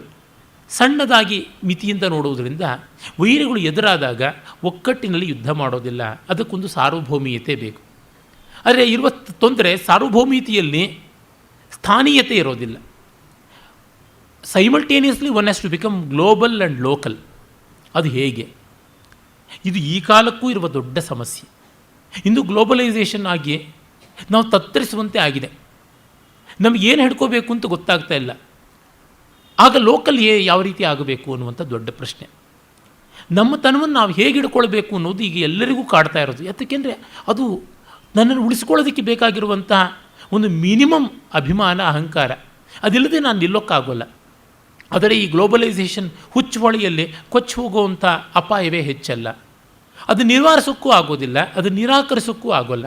ಏನು ಮಾಡಬೇಕು? ಸನಾತನ ಧರ್ಮದಲ್ಲಿ ಇದಕ್ಕೆ ತುಂಬ ಉತ್ತಮೋತ್ತಮವಾದ ಆಶಯಗಳು ಉಂಟು. ಅದನ್ನು ಗಮನಿಸಬೇಕು. ನಮ್ಮ ಸಂಕಲ್ಪದಲ್ಲಿ ನೋಡಿದರೆ ಗೊತ್ತಾಗುತ್ತೆ. ನಾವು ಪ್ರತಿದಿನವೂ ಕೂಡ ಆ ದಿನದ ಜೊತೆಗೆ ಇಡೀ ವಿಶ್ವದ ಅನಂತ ಕಾಲವನ್ನು, ಆ ಒಂದು ಸ್ಥಳದ ಜೊತೆಗೆ ಇಡೀ ವಿಶ್ವದ ಅನಂತ ದೇಶವನ್ನು ಕೂಡ ಗುರುತಿಸ್ಕೋತಾ ಇದ್ದೀವಿ ನಮ್ಮ ಸಂಕಲ್ಪದಲ್ಲಿ.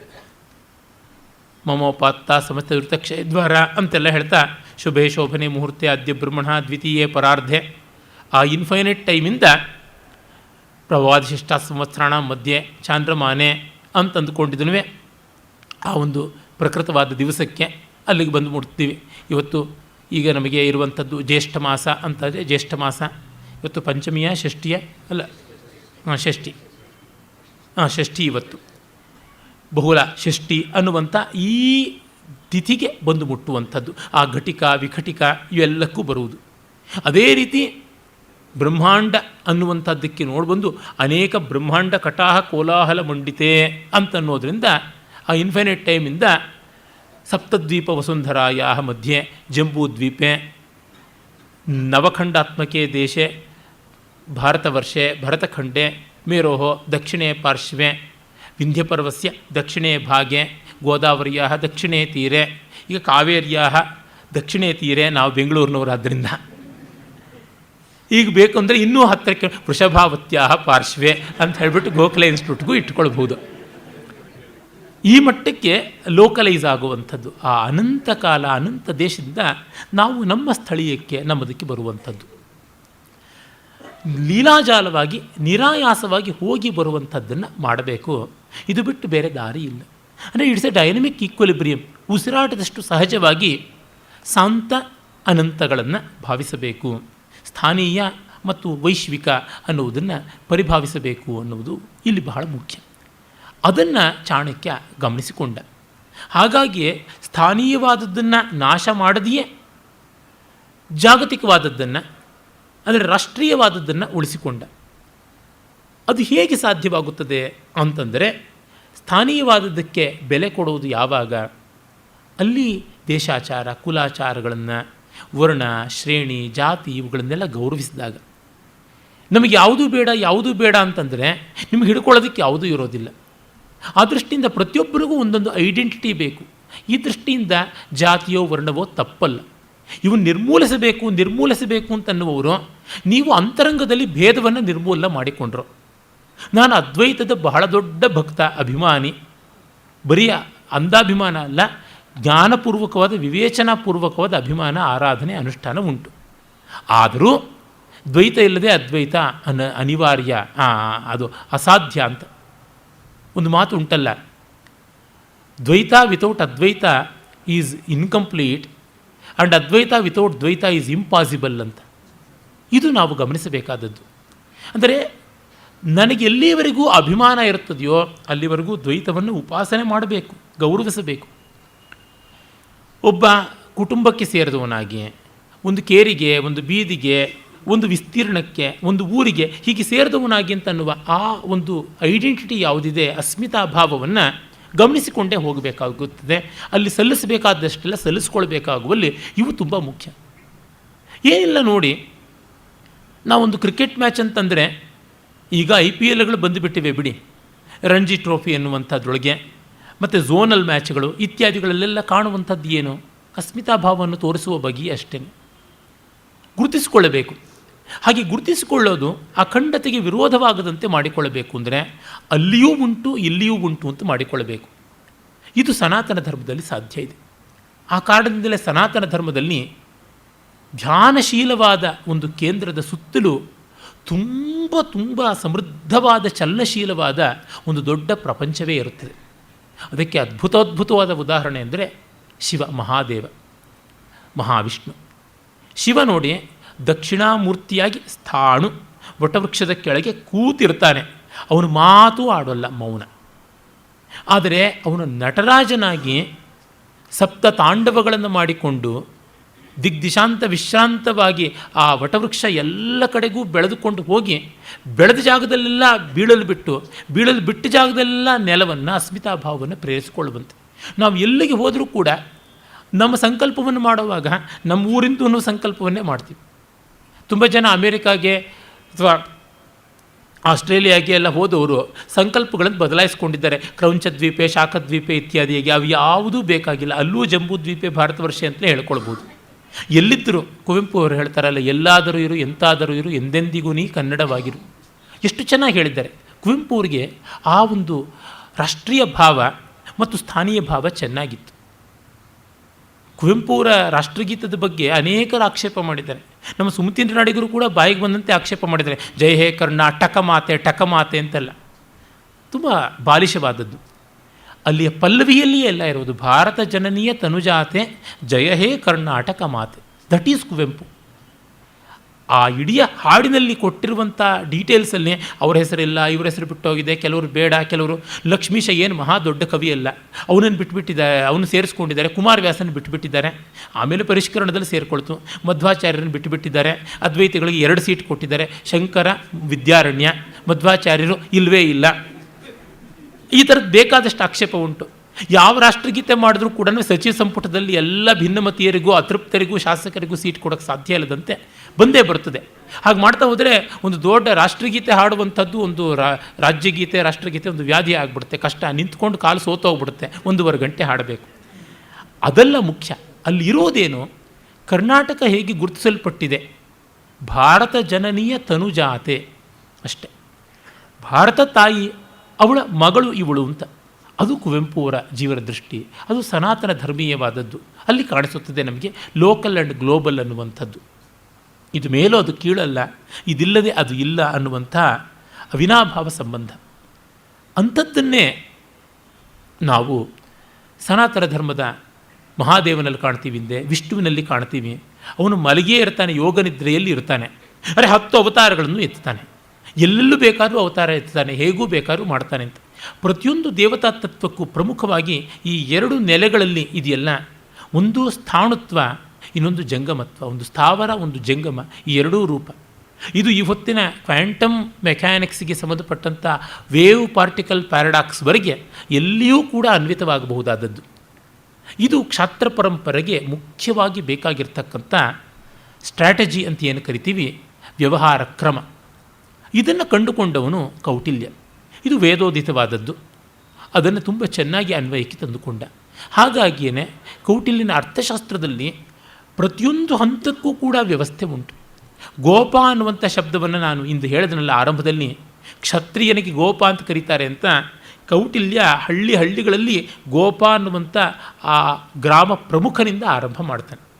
ಅಲ್ಲಿಂದ ಮಾಡಿಬಿಟ್ಟಿದನು ಮಹಾರಾಜಾದಿರಾಜ, ರಾಜಭಟ್ಟಾರಕ, ರಾಜ ಪರಮೇಶ್ವರರವರೆಗೆ ಎಲ್ಲರನ್ನೂ ತೆಗೆದುಕೊಂಡು ಹೋಗ್ತಾರೆ. ನಮ್ಮ ಧರ್ಮಶಾಸ್ತ್ರಗಳಲ್ಲಿ ಕೂಡ ಅದನ್ನು ನೋಡ್ತೀವಿ. ಸ್ಥಾನೀಯವಾದ ಆಚಾರಗಳನ್ನು, ಸ್ಥಾನೀಯವಾದ ಮರ್ಯಾದೆಗಳನ್ನು ಯಾರೂ ಕೂಡ ಉಲ್ಲಂಘನೆ ಮಾಡಬಾರ್ದು, ಎಲ್ಲವನ್ನ ಗೌರವಿಸಿಕೊಂಡು ಹೋಗಬೇಕು ಅನ್ನುವಂಥದ್ದು. ಇವತ್ತು ಬಹುಸಂಸ್ಕೃತಿ ಅಂತ ಇರೋರು ಬರೀ ಬಹುಸಂಸ್ಕೃತಿಯನ್ನೇ ನೋಡ್ತಾ ಹೋದರೆ ಆ ಗಣತಂತ್ರಗಳು ಹೇಗೆ ನಾಶವಾಯಿತು ಆ ರೀತಿಯಾಗುತ್ತದೆ. ಇದು ಬರೀ ನಮ್ಮ ದೇಶದಲ್ಲಿ ಆದದ್ದು ಅಲ್ಲ, ಗ್ರೀಕರಲ್ಲಿ ಕೂಡ ಆದದ್ದನ್ನು ನಾವು ನೋಡ್ತೀವಿ. ಆ ಥರ ಇನ್ನು ಅನೇಕ ಪ್ರಾಂತಗಳಲ್ಲಿ ಸಮಸ್ಯೆ ಬರುವಂಥದ್ದು ಕಾಣ್ತಾನೇ ಇದೆ. ಹೀಗೆ ಕೌಟಿಲ್ಯ ಭಾವಿಸಿಕೊಂಡು ವ್ಯವಸ್ಥೆಯನ್ನು ಮಾಡಿದ, ಗಣತಂತ್ರಗಳ ಉತ್ತಮ ಅಂಶವನ್ನು ರೂಢಿಸಿಕೊಂಡ ಮತ್ತು ಸಾರ್ವಭೌಮೀಯವಾದ ಅಶ್ವಮೇಧಯಾಗದ ಕಲ್ಪನೆಯನ್ನು ಮತ್ತೆ ತಂದುಕೊಟ್ಟ. ಈ ಸಂದರ್ಭದಲ್ಲಿಯೇ ಭಾವಿಸಬೇಕು, ಯಜ್ಞ ಅನ್ನುವುದನ್ನು ನಾವು ಎಷ್ಟು ವ್ಯಾಪಕಾರ್ಥದಲ್ಲಿ ಇಟ್ಟುಕೊಂಡಿದ್ದೀವಿ ಅಂತ. ಈ ಯಜ್ಞ ವಿರೋಧವನ್ನು ಮಾಡಿದ್ರೆ ದೊಡ್ಡ ಸಮಸ್ಯೆ ಬರ್ತದೆ. ಫಿಲಾಸಫೈಸ್ ಮಾಡಿದಾಗ ಅಂತರ್ಯಾಗವೇ ದೊಡ್ಡದು ಅಂತಂದರೆ ಆಗ ಬರುವ ಸಮಸ್ಯೆ ಬಹಿರ್ಯಾಗ ಇಲ್ಲದೆ ಅಂತರ್ಯಾಗ ನಮ್ಮ ಅರಿವಿಗೆ ಬರುವಂಥದ್ದಲ್ಲ. ಎರಡೂ ಇಟ್ಕೊಳ್ಬೇಕು, ಹೊರಗಡೆ ತೋರಣವೂ ಇರಬೇಕು, ಒಳಗಡೆ ಪೂರ್ಣವೂ ಇರಬೇಕು. ಯಾವುದೊಂದು ಲುಪ್ತವಾದರೂ ಸರಿಯಾಗುವಂಥದ್ದು ಅಲ್ಲ. ಒಂದು ಸತ್ಕಾವ್ಯದಲ್ಲಿ ಹೇಗೆ ಶಬ್ದಾರ್ಥಗಳ ಸಾಮರಸ್ಯದಿಂದ ರಚನಾ ಹಂತದಲ್ಲಿ, ರಚನಾ ಸ್ತರದಲ್ಲಿ ಆ ಛಂದಸ್ಸು, ವ್ಯಾಕರಣ, ಶಬ್ದಶಯ್ಯೆ ಅವೆಲ್ಲ ರಂಜನೀಯವಾಗಿರ್ತದೆಯೋ, ಹೃದಯವಾಗಿರ್ತದೆಯೋ, ಒಳಕ್ಕೆ ಬಂದಾಗ ರಸಧ್ವನಿ ಪ್ಲಾವಿತವಾದಂಥ ಆ ಪರಮಾರ್ಥ ಯಾವುದಿದೆ ಅದು ಸ್ವಾರಸ್ಯಕಾರಿಯಾಗಿರುತ್ತದೆ, ಅದು ಆನಂದವನ್ನು ತಂದುಕೊಡುತ್ತದೆ. ತೆಗೆದು ಇದನ್ನು ಬೇರೆ ಅದನ್ನು ಬೇರೆ ಅಂತ ಮಾಡೋಕ್ಕಾಗೋದೇ ಇಲ್ಲ.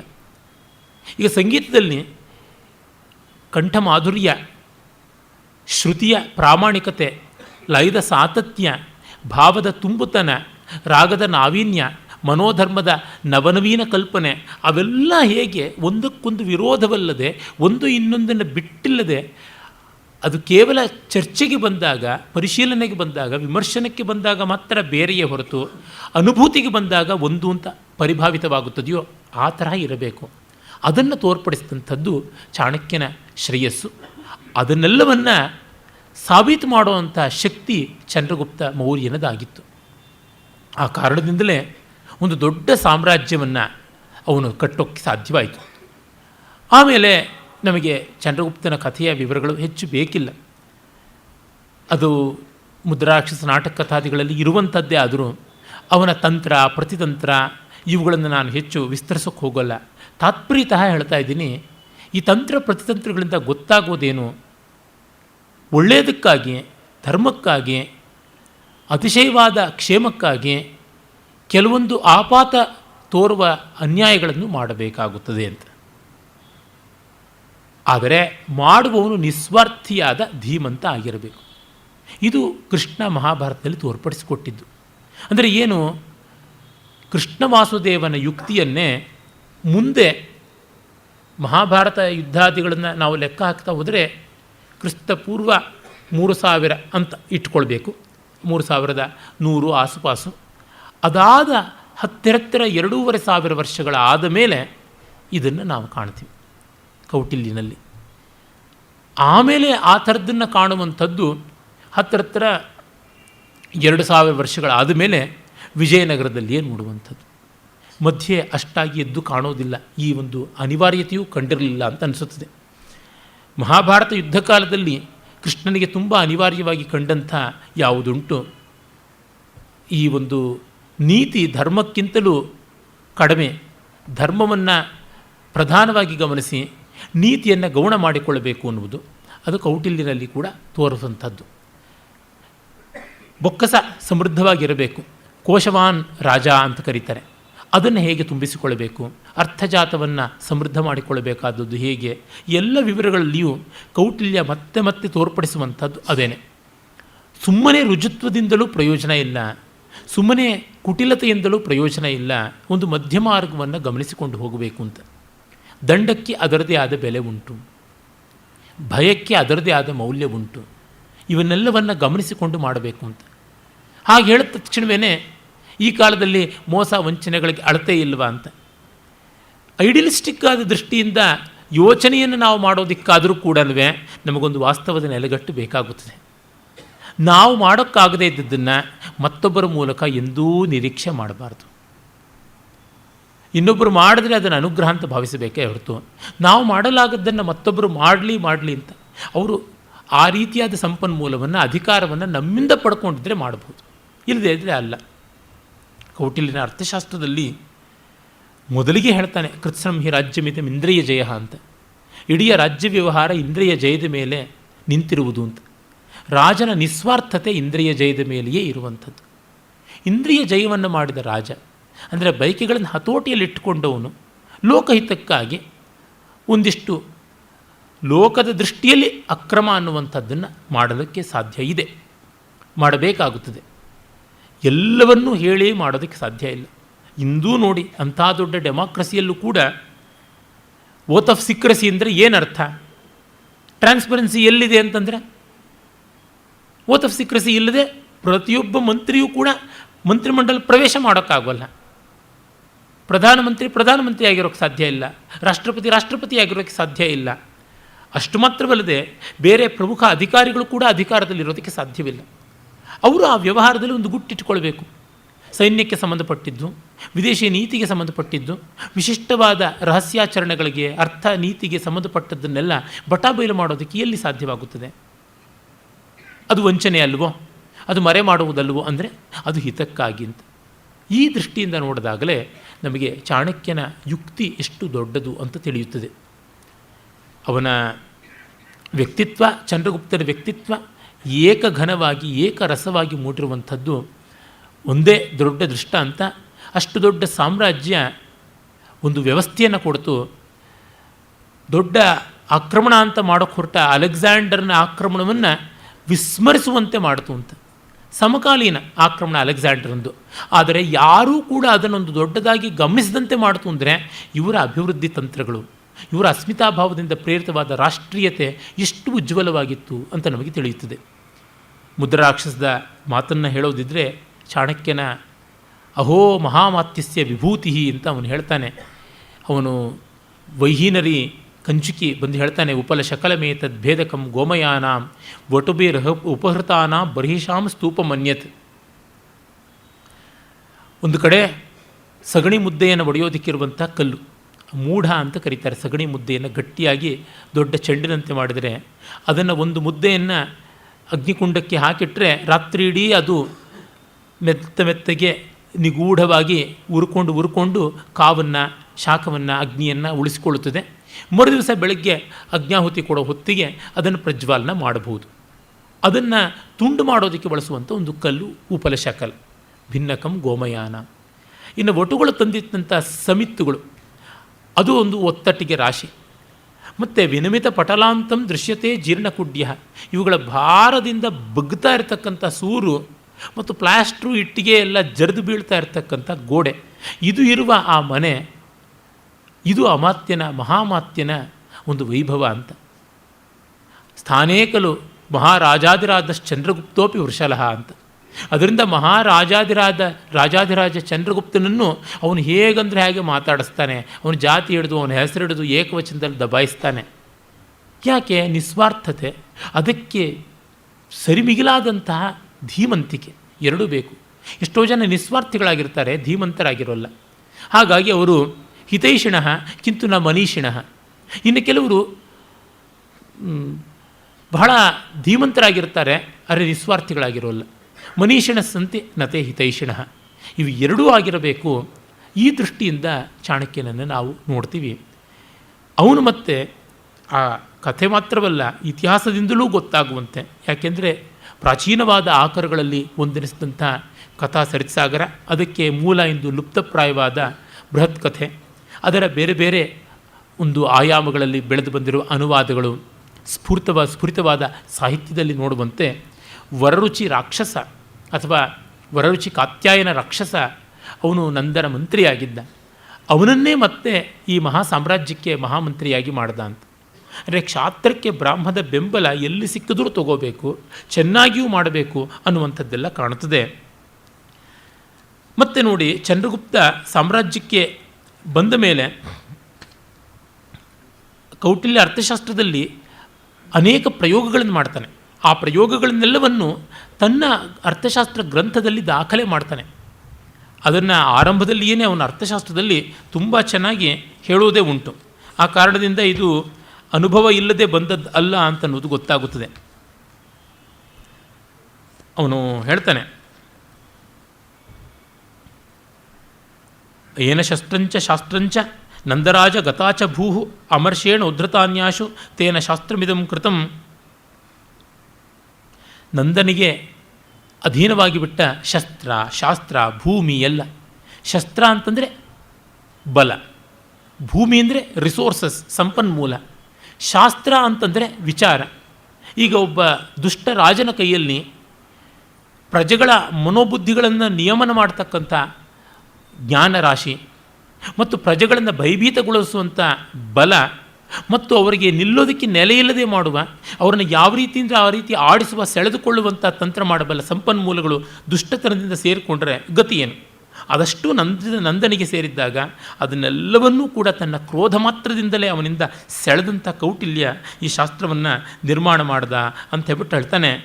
ಮತ್ತು ಅವನೇ ಹೇಳ್ತಾನೆ, ಸರ್ವಶಾಸ್ತ್ರಾಣ್ಯನುಕ್ರಮ್ಯ ಪ್ರಯೋಗಮುಪಲಭ್ಯ ಚ ಕೌಟಿಲ್ಯೇನ ನರೇಂದ್ರಾರ್ಥೆ ಶಾಸನಸ್ಯ ವಿಧಿಕೃತ ಅಂತ. ಎಲ್ಲ ಶಾಸ್ತ್ರಗಳನ್ನು ಗಮನಿಸಿಕೊಂಡು, ಅಂದರೆ ಕೇವಲ ಅರ್ಥಶಾಸ್ತ್ರಗಳನ್ನು ಮಾತ್ರವಲ್ಲ, ಇನ್ನು ಮಿಕ್ಕಿದ್ದು ರಕ್ತ ಪರೀಕ್ಷಾಶಾಸ್ತ್ರ ಇರ್ಬೋದು, ಅಶ್ವಶಾಸ್ತ್ರ ಇರ್ಬೋದು, ಗಜಶಾಸ್ತ್ರ ಇರಬಹುದು, ವೃಕ್ಷಾಯುರ್ವೇದ ಮೊದಲಾದ ವಿಭಿನ್ನ ಶಾಸ್ತ್ರಗಳನ್ನೆಲ್ಲವನ್ನು ಗಮನಿಸಿ ಪ್ರಯೋಗಮುಪಲಭ್ಯ ಚ, ಪ್ರಯೋಗ ಅಂದರೆ ಅವುಗಳ ಅಪ್ಲಿಕೇಶನ್, ಅನ್ವಯವನ್ನು ನೋಡಿ, ನರೇಂದ್ರಾರ್ಥೆ ರಾಜರುಗಳೆಲ್ಲರ ಅಭ್ಯುದಯ ನಿಶ್ರೇಯಸಕ್ಕಾಗಿ ಈ ಶಾಸನ ವಿಧಿಯನ್ನು ಮಾಡಿದ್ದೀನಿ ಅಂತ ಹೇಳ್ತಾನೆ. ಸುಖಗ್ರಹಣ ವಿಜ್ಞೇಯಂ ತತ್ವಾರ್ಥ ಪದನಿಶ್ಚಿತಂ ಕೌಟಿಲ್ಯೇನ ಕೃತಂ ಶಾಸ್ತ್ರಂ ವಿಮುಕ್ತ ಗ್ರಂಥ ವಿಸ್ತರಂ ಅಂತ. ಸುಬೋಧವಾಗುವಂತೆ, ತತ್ವನಿಶ್ಚಯವಾಗುವ ನಿಸ್ಸಂದಿಗ್ಧತೆಯಿಂದ, ತುಂಬ ವಿಸ್ತಾರ ಇಲ್ಲದೆ ಅಡಕವಾಗಿ ಮಾಡದ ಅಂತ. ಸುಮಾರು 380 ಕಾರಿಕೆಗಳಲ್ಲಿ ಸುಮಾರು 6000 ಗ್ರಂಥ ಪ್ರಮಾಣ. ಒಂದು ಗ್ರಂಥ ಅಂದರೆ 32 ಅಕ್ಷರ, 6000 × 32, ಇಷ್ಟು ಪ್ರಮಾಣದಲ್ಲಿ ಅವನು ಈ ಅರ್ಥಶಾಸ್ತ್ರವನ್ನು ಬರೆದ ಅಂತ. ಹೀಗಾಗಿ ಇದು ಕೇವಲ ಒಬ್ಬ ಕಾಲ್ಪನಿಕ ವ್ಯಕ್ತಿಯ ಕಲ್ಪನಾಶೀಲನ ಜಲ್ಪನೆ ಅಲ್ಲ ಅನ್ನುವುದು ನಮಗೆ ಚೆನ್ನಾಗಿ ಗೊತ್ತಾಗುತ್ತದೆ. ಅದನ್ನು ಇತಿಹಾಸಕಾರರು ಕೂಡ ಬಹಳ ಚೆನ್ನಾಗಿ ಸಮರ್ಥಿಸಿದ್ದಾರೆ. ಉದಾಹರಣೆಗೆ ನಾನು ಈ ಸಂದರ್ಭದಲ್ಲಿ ಹೇಳಬೇಕಾದದ್ದು, ಈ ಒಂದು ಉಪನ್ಯಾಸ ಸರಣಿಯಲ್ಲಿ ಭಾರತದ ಇತಿಹಾಸವಾಗಿ ನಾನು ಪ್ರಮುಖವಾಗಿ ಆಧರಿಸಿರುವಂಥದ್ದು ಬಹಳ ದೊಡ್ಡ ಸಂಸ್ಥೆಗಳಲ್ಲಿ ಒಂದಾದ ಸಾಂಸ್ಕೃತಿಕ ಸಂಸ್ಥೆ ಭಾರತೀಯ ವಿದ್ಯಾಭವನದ ಕನ್ನಯ್ಯಲಾಲ್ ಮಾಣಿಕ್ಯಲಾಲ್ ಮುನ್ಷಿಯವರು, ಕುಲಪತಿ ಮುನ್ಷಿಯವರ ಒಂದು ಅಪೇಕ್ಷೆಯಂತೆ ರಮೇಶ್ ಚಂದ್ರ ಮುಜುಮ್ದಾರ್ ಅವರ ಮಹಾಸಂಪಾದಕತ್ವದಲ್ಲಿ 11 ಬೃಹತ್ ಸಂಪುಟಗಳಲ್ಲಿ ಇಂಗ್ಲೀಷ್ನಲ್ಲಿ ತಂದಂತಹ the history and culture of Indian people, ಆ ಸಂಪುಟದ ಭಾಗಗಳನ್ನೇ ಆಶ್ರಯಿಸಿಕೊಂಡಿರೋದು. ಅದನ್ನು ಪ್ರಧಾನವಾಗಿ ಕನ್ನಡಕ್ಕೆ ತಂದಿದ್ದಾರೆ ನಮ್ಮ ಬೆಂಗಳೂರು ಭಾರತೀಯ ವಿದ್ಯಾಭವನ. ವಿಶೇಷವಾಗಿ ಎ ವಿ ನರಸಿಂಹಮೂರ್ತಿಯವರ ಸಂಪಾದಕತ್ವದಲ್ಲಿ ಕನ್ನಡದ ಅನುವಾದ ತುಂಬ ಚೆನ್ನಾಗಿ ಬಂದಿದೆ, 25 ಸಂಪುಟಗಳಲ್ಲಿ ಅದನ್ನು ಇಟ್ಕೊಂಡಿದ್ದೀನಿ. ಹಾಗಾಗಿ ಇದು ಯಾವುದೇ ಒಂದು ಮತದ್ದೋ ಅಥವಾ ಯಾವುದೇ ಒಂದು ಫಂಡಮೆಂಟಲಿಸ್ಟ್ ಸಂಸ್ಥೆ, ಫ್ಯಾಸಿಸ್ಟ್ ಸಂಸ್ಥೆ ಅಂತೆಲ್ಲ ಕೋಲಾಹಲ ಮಾಡುವುದಲ್ಲ. ಇದಕ್ಕಿಂತ ವಿಸ್ತಾರವಾಗಿ, ವ್ಯಾಪಕವಾಗಿ ಭಾರತೀಯ ಇತಿಹಾಸವನ್ನು ಇನ್ಯಾರೂ ಬರೆದಿಲ್ಲ ಇದುವರೆಗೂ ಕೂಡ.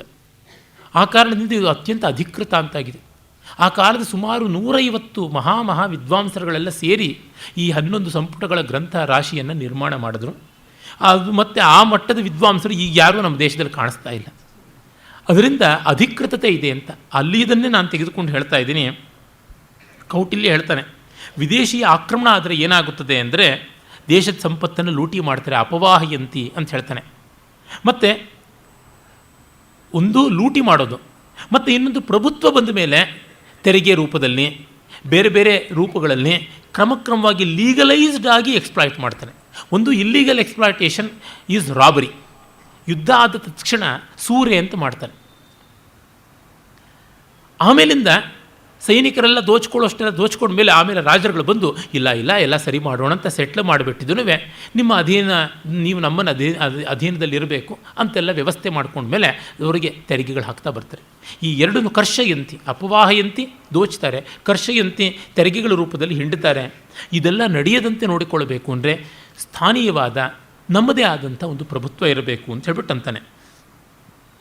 ಅಂದರೆ ಅಲೆಕ್ಸಾಂಡರ್ನ ದಂಡಯಾತ್ರೆಯಿಂದ ಉದ್ಧ್ವಸ್ತವಾದ ದೇಶಕ್ಕೆ ಇಂಥ ಒಂದು ಬೆಂಬಲ ಬೇಕಾಗಿತ್ತು, ಅದನ್ನು ಮಾಡಿಕೊಡ್ತಾನೆ. ಹಾಗೆ ಮಾಡಿಕೊಟ್ಟದ್ದಲ್ಲದೆ ಅವನು ಅಲೆಕ್ಸಾಂಡರ್ನ ಪ್ರಾತಿನಿಧಿಕ ವ್ಯಕ್ತಿತ್ವದಲ್ಲಿದ್ದಂಥ ಸೆಲ್ಯೂಕಸ್ನನ್ನು ಯುದ್ಧದಲ್ಲಿ ಸೋಲಿಸ್ತಾನೆ. ಹಿಮಾಲಯದ ಬುಡಕಟ್ಟು ಜನಾಂಗಗಳು ಅಲ್ಲಿ ನಾಯಕರ ಜೊತೆ ಕೂಡ ಸಂಪರ್ಕ ಬೆಳೆಸ್ಕೋತಾನೆ ಅನ್ನೋದು ಕೂಡ ನಮಗೆ ಗೊತ್ತಾಗುತ್ತದೆ. ಇದು ಜೈನ ಕೃತಿ ಪರಿಶಿಷ್ಟ ಪರ್ವದಲ್ಲೂ ಕಾಣಿಸುತ್ತೆ ನಮಗೆ. ಮುದ್ರಾಕ್ಷಸಾದಿಗಳಲ್ಲಿ ಪರ್ವತಕನ ಜೊತೆಗೆ ಸಂಬಂಧ ಇಟ್ಟುಕೊಂಡಿದ್ದು ಗೊತ್ತಾಗುತ್ತೆ. ಪಶ್ಚಿಮ ಪಂಜಾಬ್ ಅಂತ ಯಾವುದನ್ನು ನಾವು ಹೇಳ್ತೀವಿ ಈಗ, ಪೆಶಾವರ್, ಪುರುಷಪುರ, ಮತ್ತು ಈಗ ಇನ್ನೂ ಅತ್ತ ಕಡೆಗೆ ಹೊತ್ತಿನ ಲಾಹೋರ್, ಈ ಕಡೆಯೆಲ್ಲ ಇದ್ದಂಥ ಆ ಒಂದು ಜಾಗದಲ್ಲಿ ಗ್ರೀಕರ ಪ್ರಭಾವ ಇತ್ತು. ಅದೇ ಮದ್ರಗಣದಲ್ಲಿ ಅದೆಲ್ಲವನ್ನೂ ಅವನು ನಿರ್ಮೂಲನೆ ಮಾಡಿದ. ಸೆಲ್ಯೂಕಸನ್ನ ಮಗಳು ಹೆಲೆನ್ನನ್ನು ಮದುವೆ ಆದ ಅನ್ನುವ ಉಲ್ಲೇಖ ಕೂಡ ಕೆಲವು ಕಡೆಗೆ ಸಿಗುತ್ತದೆ. ಅಂದರೆ ಶತ್ರು ನಿರ್ಮೂಲನೆ ಮಾಡಿದ ಮೇಲಿಂದ ಶತ್ರುಗಳ ಜೊತೆಗೆ ಯಾವುದೇ ತಗಾದೆ ಬರೋದಕ್ಕೆ ಸಾಧ್ಯ ಇಲ್ಲದಂತೆ ವಿವಾಹದ ಮೂಲಕ ಸಂಬಂಧವನ್ನು ಗಟ್ಟಿ ಮಾಡಿಕೊಳ್ತಕ್ಕಂಥದ್ದು. ಅಂದರೆ ಹತ್ತಿರ ಅವನು ಸುಮಾರು 24 ವರ್ಷ ರಾಜ್ಯ ಆಳಿದ್ದು ಚಂದ್ರಗುಪ್ತ ಮೌರ್ಯ. ಆ 24 ವರ್ಷಗಳೊಳಗೆ ಬಹಳ ಚೆನ್ನಾಗಿರುವಂಥ ಒಂದು ಸುಭಿಕ್ಷವಾದ ಕ್ಷೇಮವಾದ ಸಾಮ್ರಾಜ್ಯವನ್ನು ಸ್ಥಾಪನೆ ಮಾಡ್ದ ಅನ್ನೋದು ನಮಗೆ ಗೊತ್ತಾಗುತ್ತದೆ. ಆಮೇಲೆ ನಾವು ನೋಡುವಂಥದ್ದು ಅವನ ಮಗ ಬಿಂದುಸಾರ. ಬಿಂದುಸಾರನ ಒಂದು ಸಾಧನೆಗಳ ಬಗ್ಗೆ ಇತಿಹಾಸ ಹೆಚ್ಚನ್ನೇನು ಹೇಳೋದಿಲ್ಲ. ಆದರೆ ನಮಗೆ ಅವನ ಮಗನಾದ ಅಶೋಕನ ಬಗ್ಗೆ ಮಾತ್ರ ಬಹಳ ವ್ಯಾಪಕವಾದ ವಿವರಗಳು ತಿಳಿಯುತ್ತಾ ಬರುತ್ತದೆ. ಚಂದ್ರಗುಪ್ತ ಮೌರ್ಯನ ವಿಕ್ರಮದ ಬಳಿಕ ಹೆಚ್ಚು ಕಡಿಮೆ ಗ್ರೀಕರ ಸೊಲ್ಲು ಅಡಗಿತು. ಅವರು ಮತ್ತೂ ದೂರಕ್ಕೆ ಬಾಲ್ಹಿಕಕ್ಕೆ ಬ್ಯಾಕ್ಟೀರಿಯಾಗಿ ಹೋಗಿ ನೆಲೆಸಿದರು ಅಂತ ನಮಗೆ ತಿಳಿಯುತ್ತದೆ. ಮತ್ತು ಮೆಗಾಸ್ತಾನಿಸ್ ಅವನು ಇವನ ಆಸ್ಥಾನಕ್ಕೆ ಬಂದಿದ್ದ, ಅದರ ಬಗ್ಗೆಯೂ ವಾದಗಳು ಉಂಟು. ಏನೇ ಇರಲಿ, ಒಟ್ಟಿನಲ್ಲಿ ವೈರಿಗಳು ತಮ್ಮ ಅಧೀನಕ್ಕೆ ತುತ್ತಾದರು ಅನ್ನೋದು ಬಹಳ ಮುಖ್ಯ. ಮತ್ತೆ ಬಂದವನು ಅಶೋಕನ ವಿಷಯದಲ್ಲಿ ಒಂದು ಹೇಳಬೇಕು. H.G. ವೆಲ್ಸ್ನಿಂದ ಮೊದಲುಗೊಂಡು ಎಲ್ಲ ಇತಿಹಾಸಶಾಸ್ತ್ರಜ್ಞರು ಕೂಡ ಏಕಕಂಠದಿಂದ ಕೊಂಡಾಡಿದ್ದಾರೆ ಅಶೋಕ ಆದರ್ಶನಾದ ರಾಜ ಅಂತ. ಮತ್ತು ಪ್ರಾಚೀನ ರಾಜರುಗಳಲ್ಲಿ ಯಾರು ಯಾವ ದೇಶದಲ್ಲಿಯೂ ಅಶೋಕನಂತೆ ಈ ಧರ್ಮಶಾಸ್ತ್ರಗಳನ್ನು ಮಾಡಿರಲಿಲ್ಲ.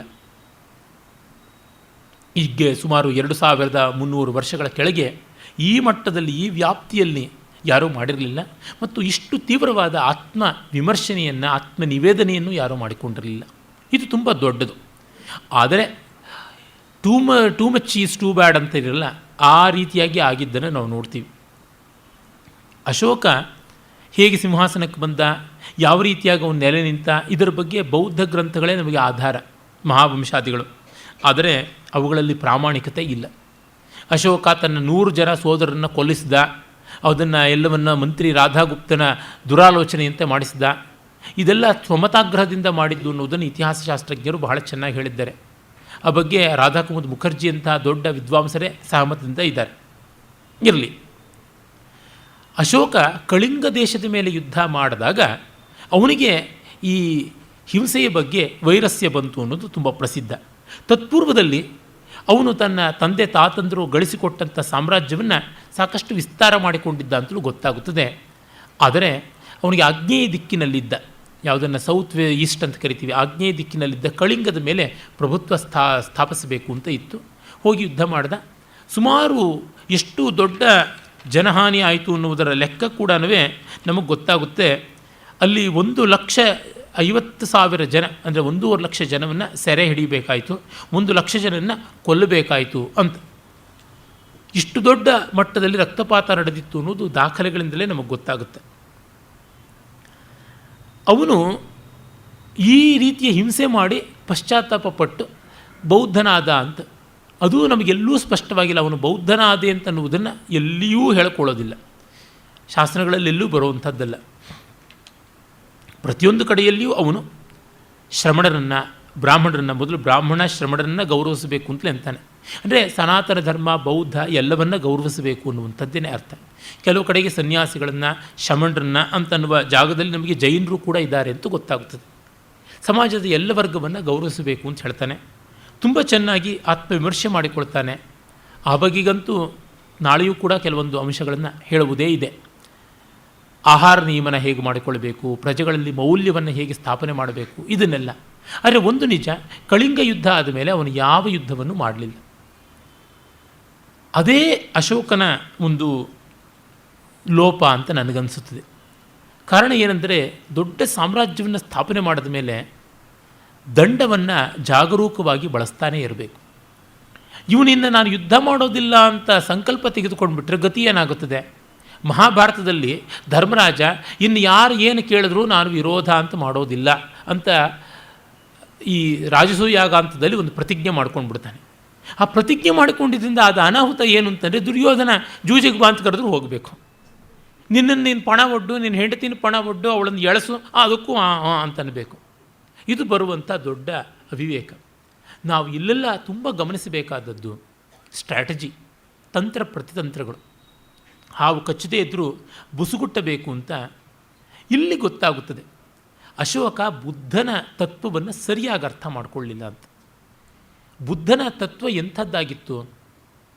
ಬುದ್ಧನ ಮೂಲ ಗ್ರಂಥಗಳ ಕಡೆಗೆ ನಾವು ಹೋಗಬೇಕು. ಅಶೋಕನಿಗೂ ಬುದ್ಧನಿಗೂ 300 ವರ್ಷದ ಅಂತರ ಇತ್ತು ಅನ್ನೋದನ್ನು ನಾವು ನೋಡಬೇಕು. ಬುದ್ಧ ಕ್ರಿಸ್ತಪೂರ್ವ 6ನೇ ಶತಮಾನದಲ್ಲಿ ಇದ್ದಂಥವನು. 560 ಆಸುಪಾಸಿನಲ್ಲಿ ಆತನ ಜನ್ಮ, ಕ್ರಿಸ್ತಪೂರ್ವ 560. ಅಂದರೆ 6ನೇ ಶತಮಾನದ ಪೂರ್ವಾರ್ಧದಲ್ಲಿ ಅವನಿದ್ದದ್ದು, ನಾವು ಉತ್ತರಾರ್ಧದಲ್ಲಿ ಬಹಳ ಹಿಂದೆ ಇದ್ದದ್ದು. ಆಗ ಅವನು ತನ್ನ ಪರಿಸರದಲ್ಲಿ ಇದ್ದ ಕ್ಷಾತ್ರ ತೇಜಸ್ಸನ್ನು ಗಮನಿಸಿಕೊಂಡಿದ್ದ, ಗಣತಂತ್ರ ವ್ಯವಸ್ಥೆಯ ಲೋಪದೋಷಗಳನ್ನು ಕೂಡ ನೋಡಿಕೊಂಡಿದ್ದ. ಆದರೂ ಸ್ವತಂತ್ರ ಪ್ರೀತಿಯಿಂದ ಹೋರಾಡುವುದನ್ನು ಬೆಂಬಲಿಸಬೇಕು ಅಂತಲೂ ಅಂದುಕೊಂಡಿದ್ದ. ಇವತ್ತು ಬುದ್ಧನನ್ನು ಒಂದು ರೀತಿ ಹೇಡಿತನದ ಸೆಕ್ಯುಲರಿಸಮ್ನ ಸಿಂಬಲ್ ಆಗಿ ಮಾಡ್ಕೊಂಡು ಕೂತ್ಬಿಟ್ಟಿದ್ದಾರೆ. ಬುದ್ಧ ತುಂಬ ಪ್ರಾಮಾಣಿಕವಾದ ರೀತಿಯಲ್ಲಿ ಆ ವೈದಿಕವಾದ ಮೌಲ್ಯವನ್ನೇ ಎತ್ತಿ ಹಿಡಿದಿದ್ದ. ಉದಾಹರಣೆಗೆ ನೋಡಿ, ಆತ ಈ ಹೊತ್ತಿಗೆ ಕಮ್ಯುನಿಸ್ಟ್ಗಳ ತರಹ ರಾಜವಿರೋಧಿ ಅನ್ನುವಂತೆ ಚಿತ್ರಿತನಾಗಿದ್ದಾನೆ. ಅವನು ಹೋಗಿ ಉಳಿತಾ ಇದ್ದಿದ್ದೇ ರಾಜರ ಅರಮನೆಗಳ ಆಸುಪಾಸಿನಲ್ಲಿ. ಅವನಿಗಿದ್ದದ್ದು ಮಹಾಭಕ್ತರುಗಳೆಲ್ಲ ರಾಜರುಗಳು. ಅವನು ಅರಮನೆ ಬಿಟ್ಟು ಕಾಡಿನಲ್ಲಿ ಓಡಾಡ್ತಾ ಇದ್ದ ಕಾಲದಲ್ಲಿಯೇ ಶ್ರೇಣ್ಯಕ ಬಿಂಬಸಾರ ಅವನಿಗೆ ಕಾಣಿಸ್ಕೊಂಡು, ನೀನು ಇಷ್ಟು ತೇಜಸ್ವಿಯಾಗಿ ತೋರ್ತಾ ಇದೆಯಾ, ನಿನಗೆ ನಿನ್ನ ತಂದೆ ಶುದ್ಧೋಧನ ಮತ್ತು ಆ ಶಾಕ್ಯ ಸಾಮ್ರಾಜ್ಯ ಅದು ಬೇಡ ಅಂತಾದರೆ ನನ್ನ ಜೊತೆ ಬಾ, ನಾನು ಮಗದ ಭಾಗದ ಒಂದಷ್ಟು ಕೊಡ್ತೀನಿ, ಅಲ್ಲಿ ನೀನು ಚೆನ್ನಾಗಿರು ಅಂತಾನೆ. ಇಲ್ಲ, ನನಗೆ ಅದರೊಳಗೆ ಅಪೇಕ್ಷೆ ಇಲ್ಲ ಅಂತಂತಾನೆ. ಹೀಗೆ ಅವನು ಸಿದ್ಧಾರ್ಥನಾಗಿದ್ದಾಗಲೇ, ಮನೆ ಬಿಟ್ಟು ಇನ್ನೂ ಜ್ಞಾನೋದಯವಾಗದೇ ಇದ್ದಾಗಲೇ ಅವನಿಗೆ ಬೇರೆ ರಾಜರುಗಳ ಪರಿಚಯ ಇತ್ತು ಅಂತ ಗೊತ್ತಾಗುತ್ತದೆ. ಮತ್ತು ಅವನಂತೂ ಜ್ಞಾನೋದಯವಾದ ಮೇಲೆ ಮಗಧ ದೇಶದ ಬಿಂಬಸಾರನ ಜೊತೆಗೆ ತುಂಬ ಆತ್ಮೀಯವಾಗಿದ್ದ. ಅವನ ಮಗ ಸಾಕಷ್ಟು ಕ್ರೂರಿಯೂ ಆಗಿದ್ದ ಅಂತ ಗೊತ್ತಾದ ಅಜಾತಶತ್ರುವಿನ ಜೊತೆ ಕೂಡ ಚೆನ್ನಾಗಿದ್ದ. ಆಮೇಲೆ ಶ್ರಾವಸ್ತಿ ದೇಶದಲ್ಲಿದ್ದ ಹಲವು ರೀತಿಯ ದೌರ್ಬಲ್ಯಗಳು ತುತ್ತಾಗಿದ್ದ ಪ್ರಸೇನಜಿತ್ತನಿಗಂತೂ ತುಂಬ ಕಾರುಣ್ಯ ತೋರಿಸ್ದ. ಪ್ರಸೇನಜಿತ್ತಿನ ಹುಚ್ಚುತನ ಬೇಕಾದಂತೆ ಪ್ರಸಿದ್ಧ, ನೀವು ನೋಡಿದ್ರೆ ಗೊತ್ತಾಗುತ್ತೆ ಬೌದ್ಧ ಮೂಲ ಗ್ರಂಥಗಳಲ್ಲಿಯೇ. ಆದರೂ ಅವನ ಬಗ್ಗೆಗೆ ಅವನಿಗೆ ಅನುಗ್ರಾಹಕ ಬುದ್ಧಿಯೇ ಇತ್ತು ಅಂತ ಗೊತ್ತಾಗುತ್ತದೆ. ಅವರ ಅರಮನೆಯ ಒಳ ವ್ಯವಹಾರಗಳು, ಸುಳಿಗಳು, ಜಗಳಗಳು ಬೇಕಾದಷ್ಟು. ಇನ್ನು ಕಲಾರಾಸಿಕ್ಯ ಇದ್ದು ಅಷ್ಟು ಮಟ್ಟಿಗೆ ದೃಢಚಿತ್ತ ಇಲ್ಲದ ಚಿತ್ತ ಚಾಂಚಲ್ಯ ಅಂತ ಹೇಳ್ಬೋದಾದ ಉದಯನ ವತ್ಸರಾಜ, ಅವನ ಜೊತೆಗೂ ಕೂಡ ಪ್ರೀತಿಯಿಂದ ಇದ್ದ. 16 ಚಾತುರ್ಮಾಸ್ಯ ಮಾಡಿದ್ದ ಅಂತ ಗೊತ್ತಾಗುತ್ತೆ ಕೌಶಾಂಬಿನಲ್ಲಿ, ಅದು ಕೂಡ ಲಿಸ್ಟ್ ಇದೆ. ಆಮೇಲೆ ಬ್ರಹ್ಮದತ್ತ ಕಾಶಿಯನ್ನು ಆಳ್ತಾ ಇದ್ದ, ಅವನ ಜೊತೆಗೂ ಆತ್ಮೀಯನಾಗಿದ್ದ.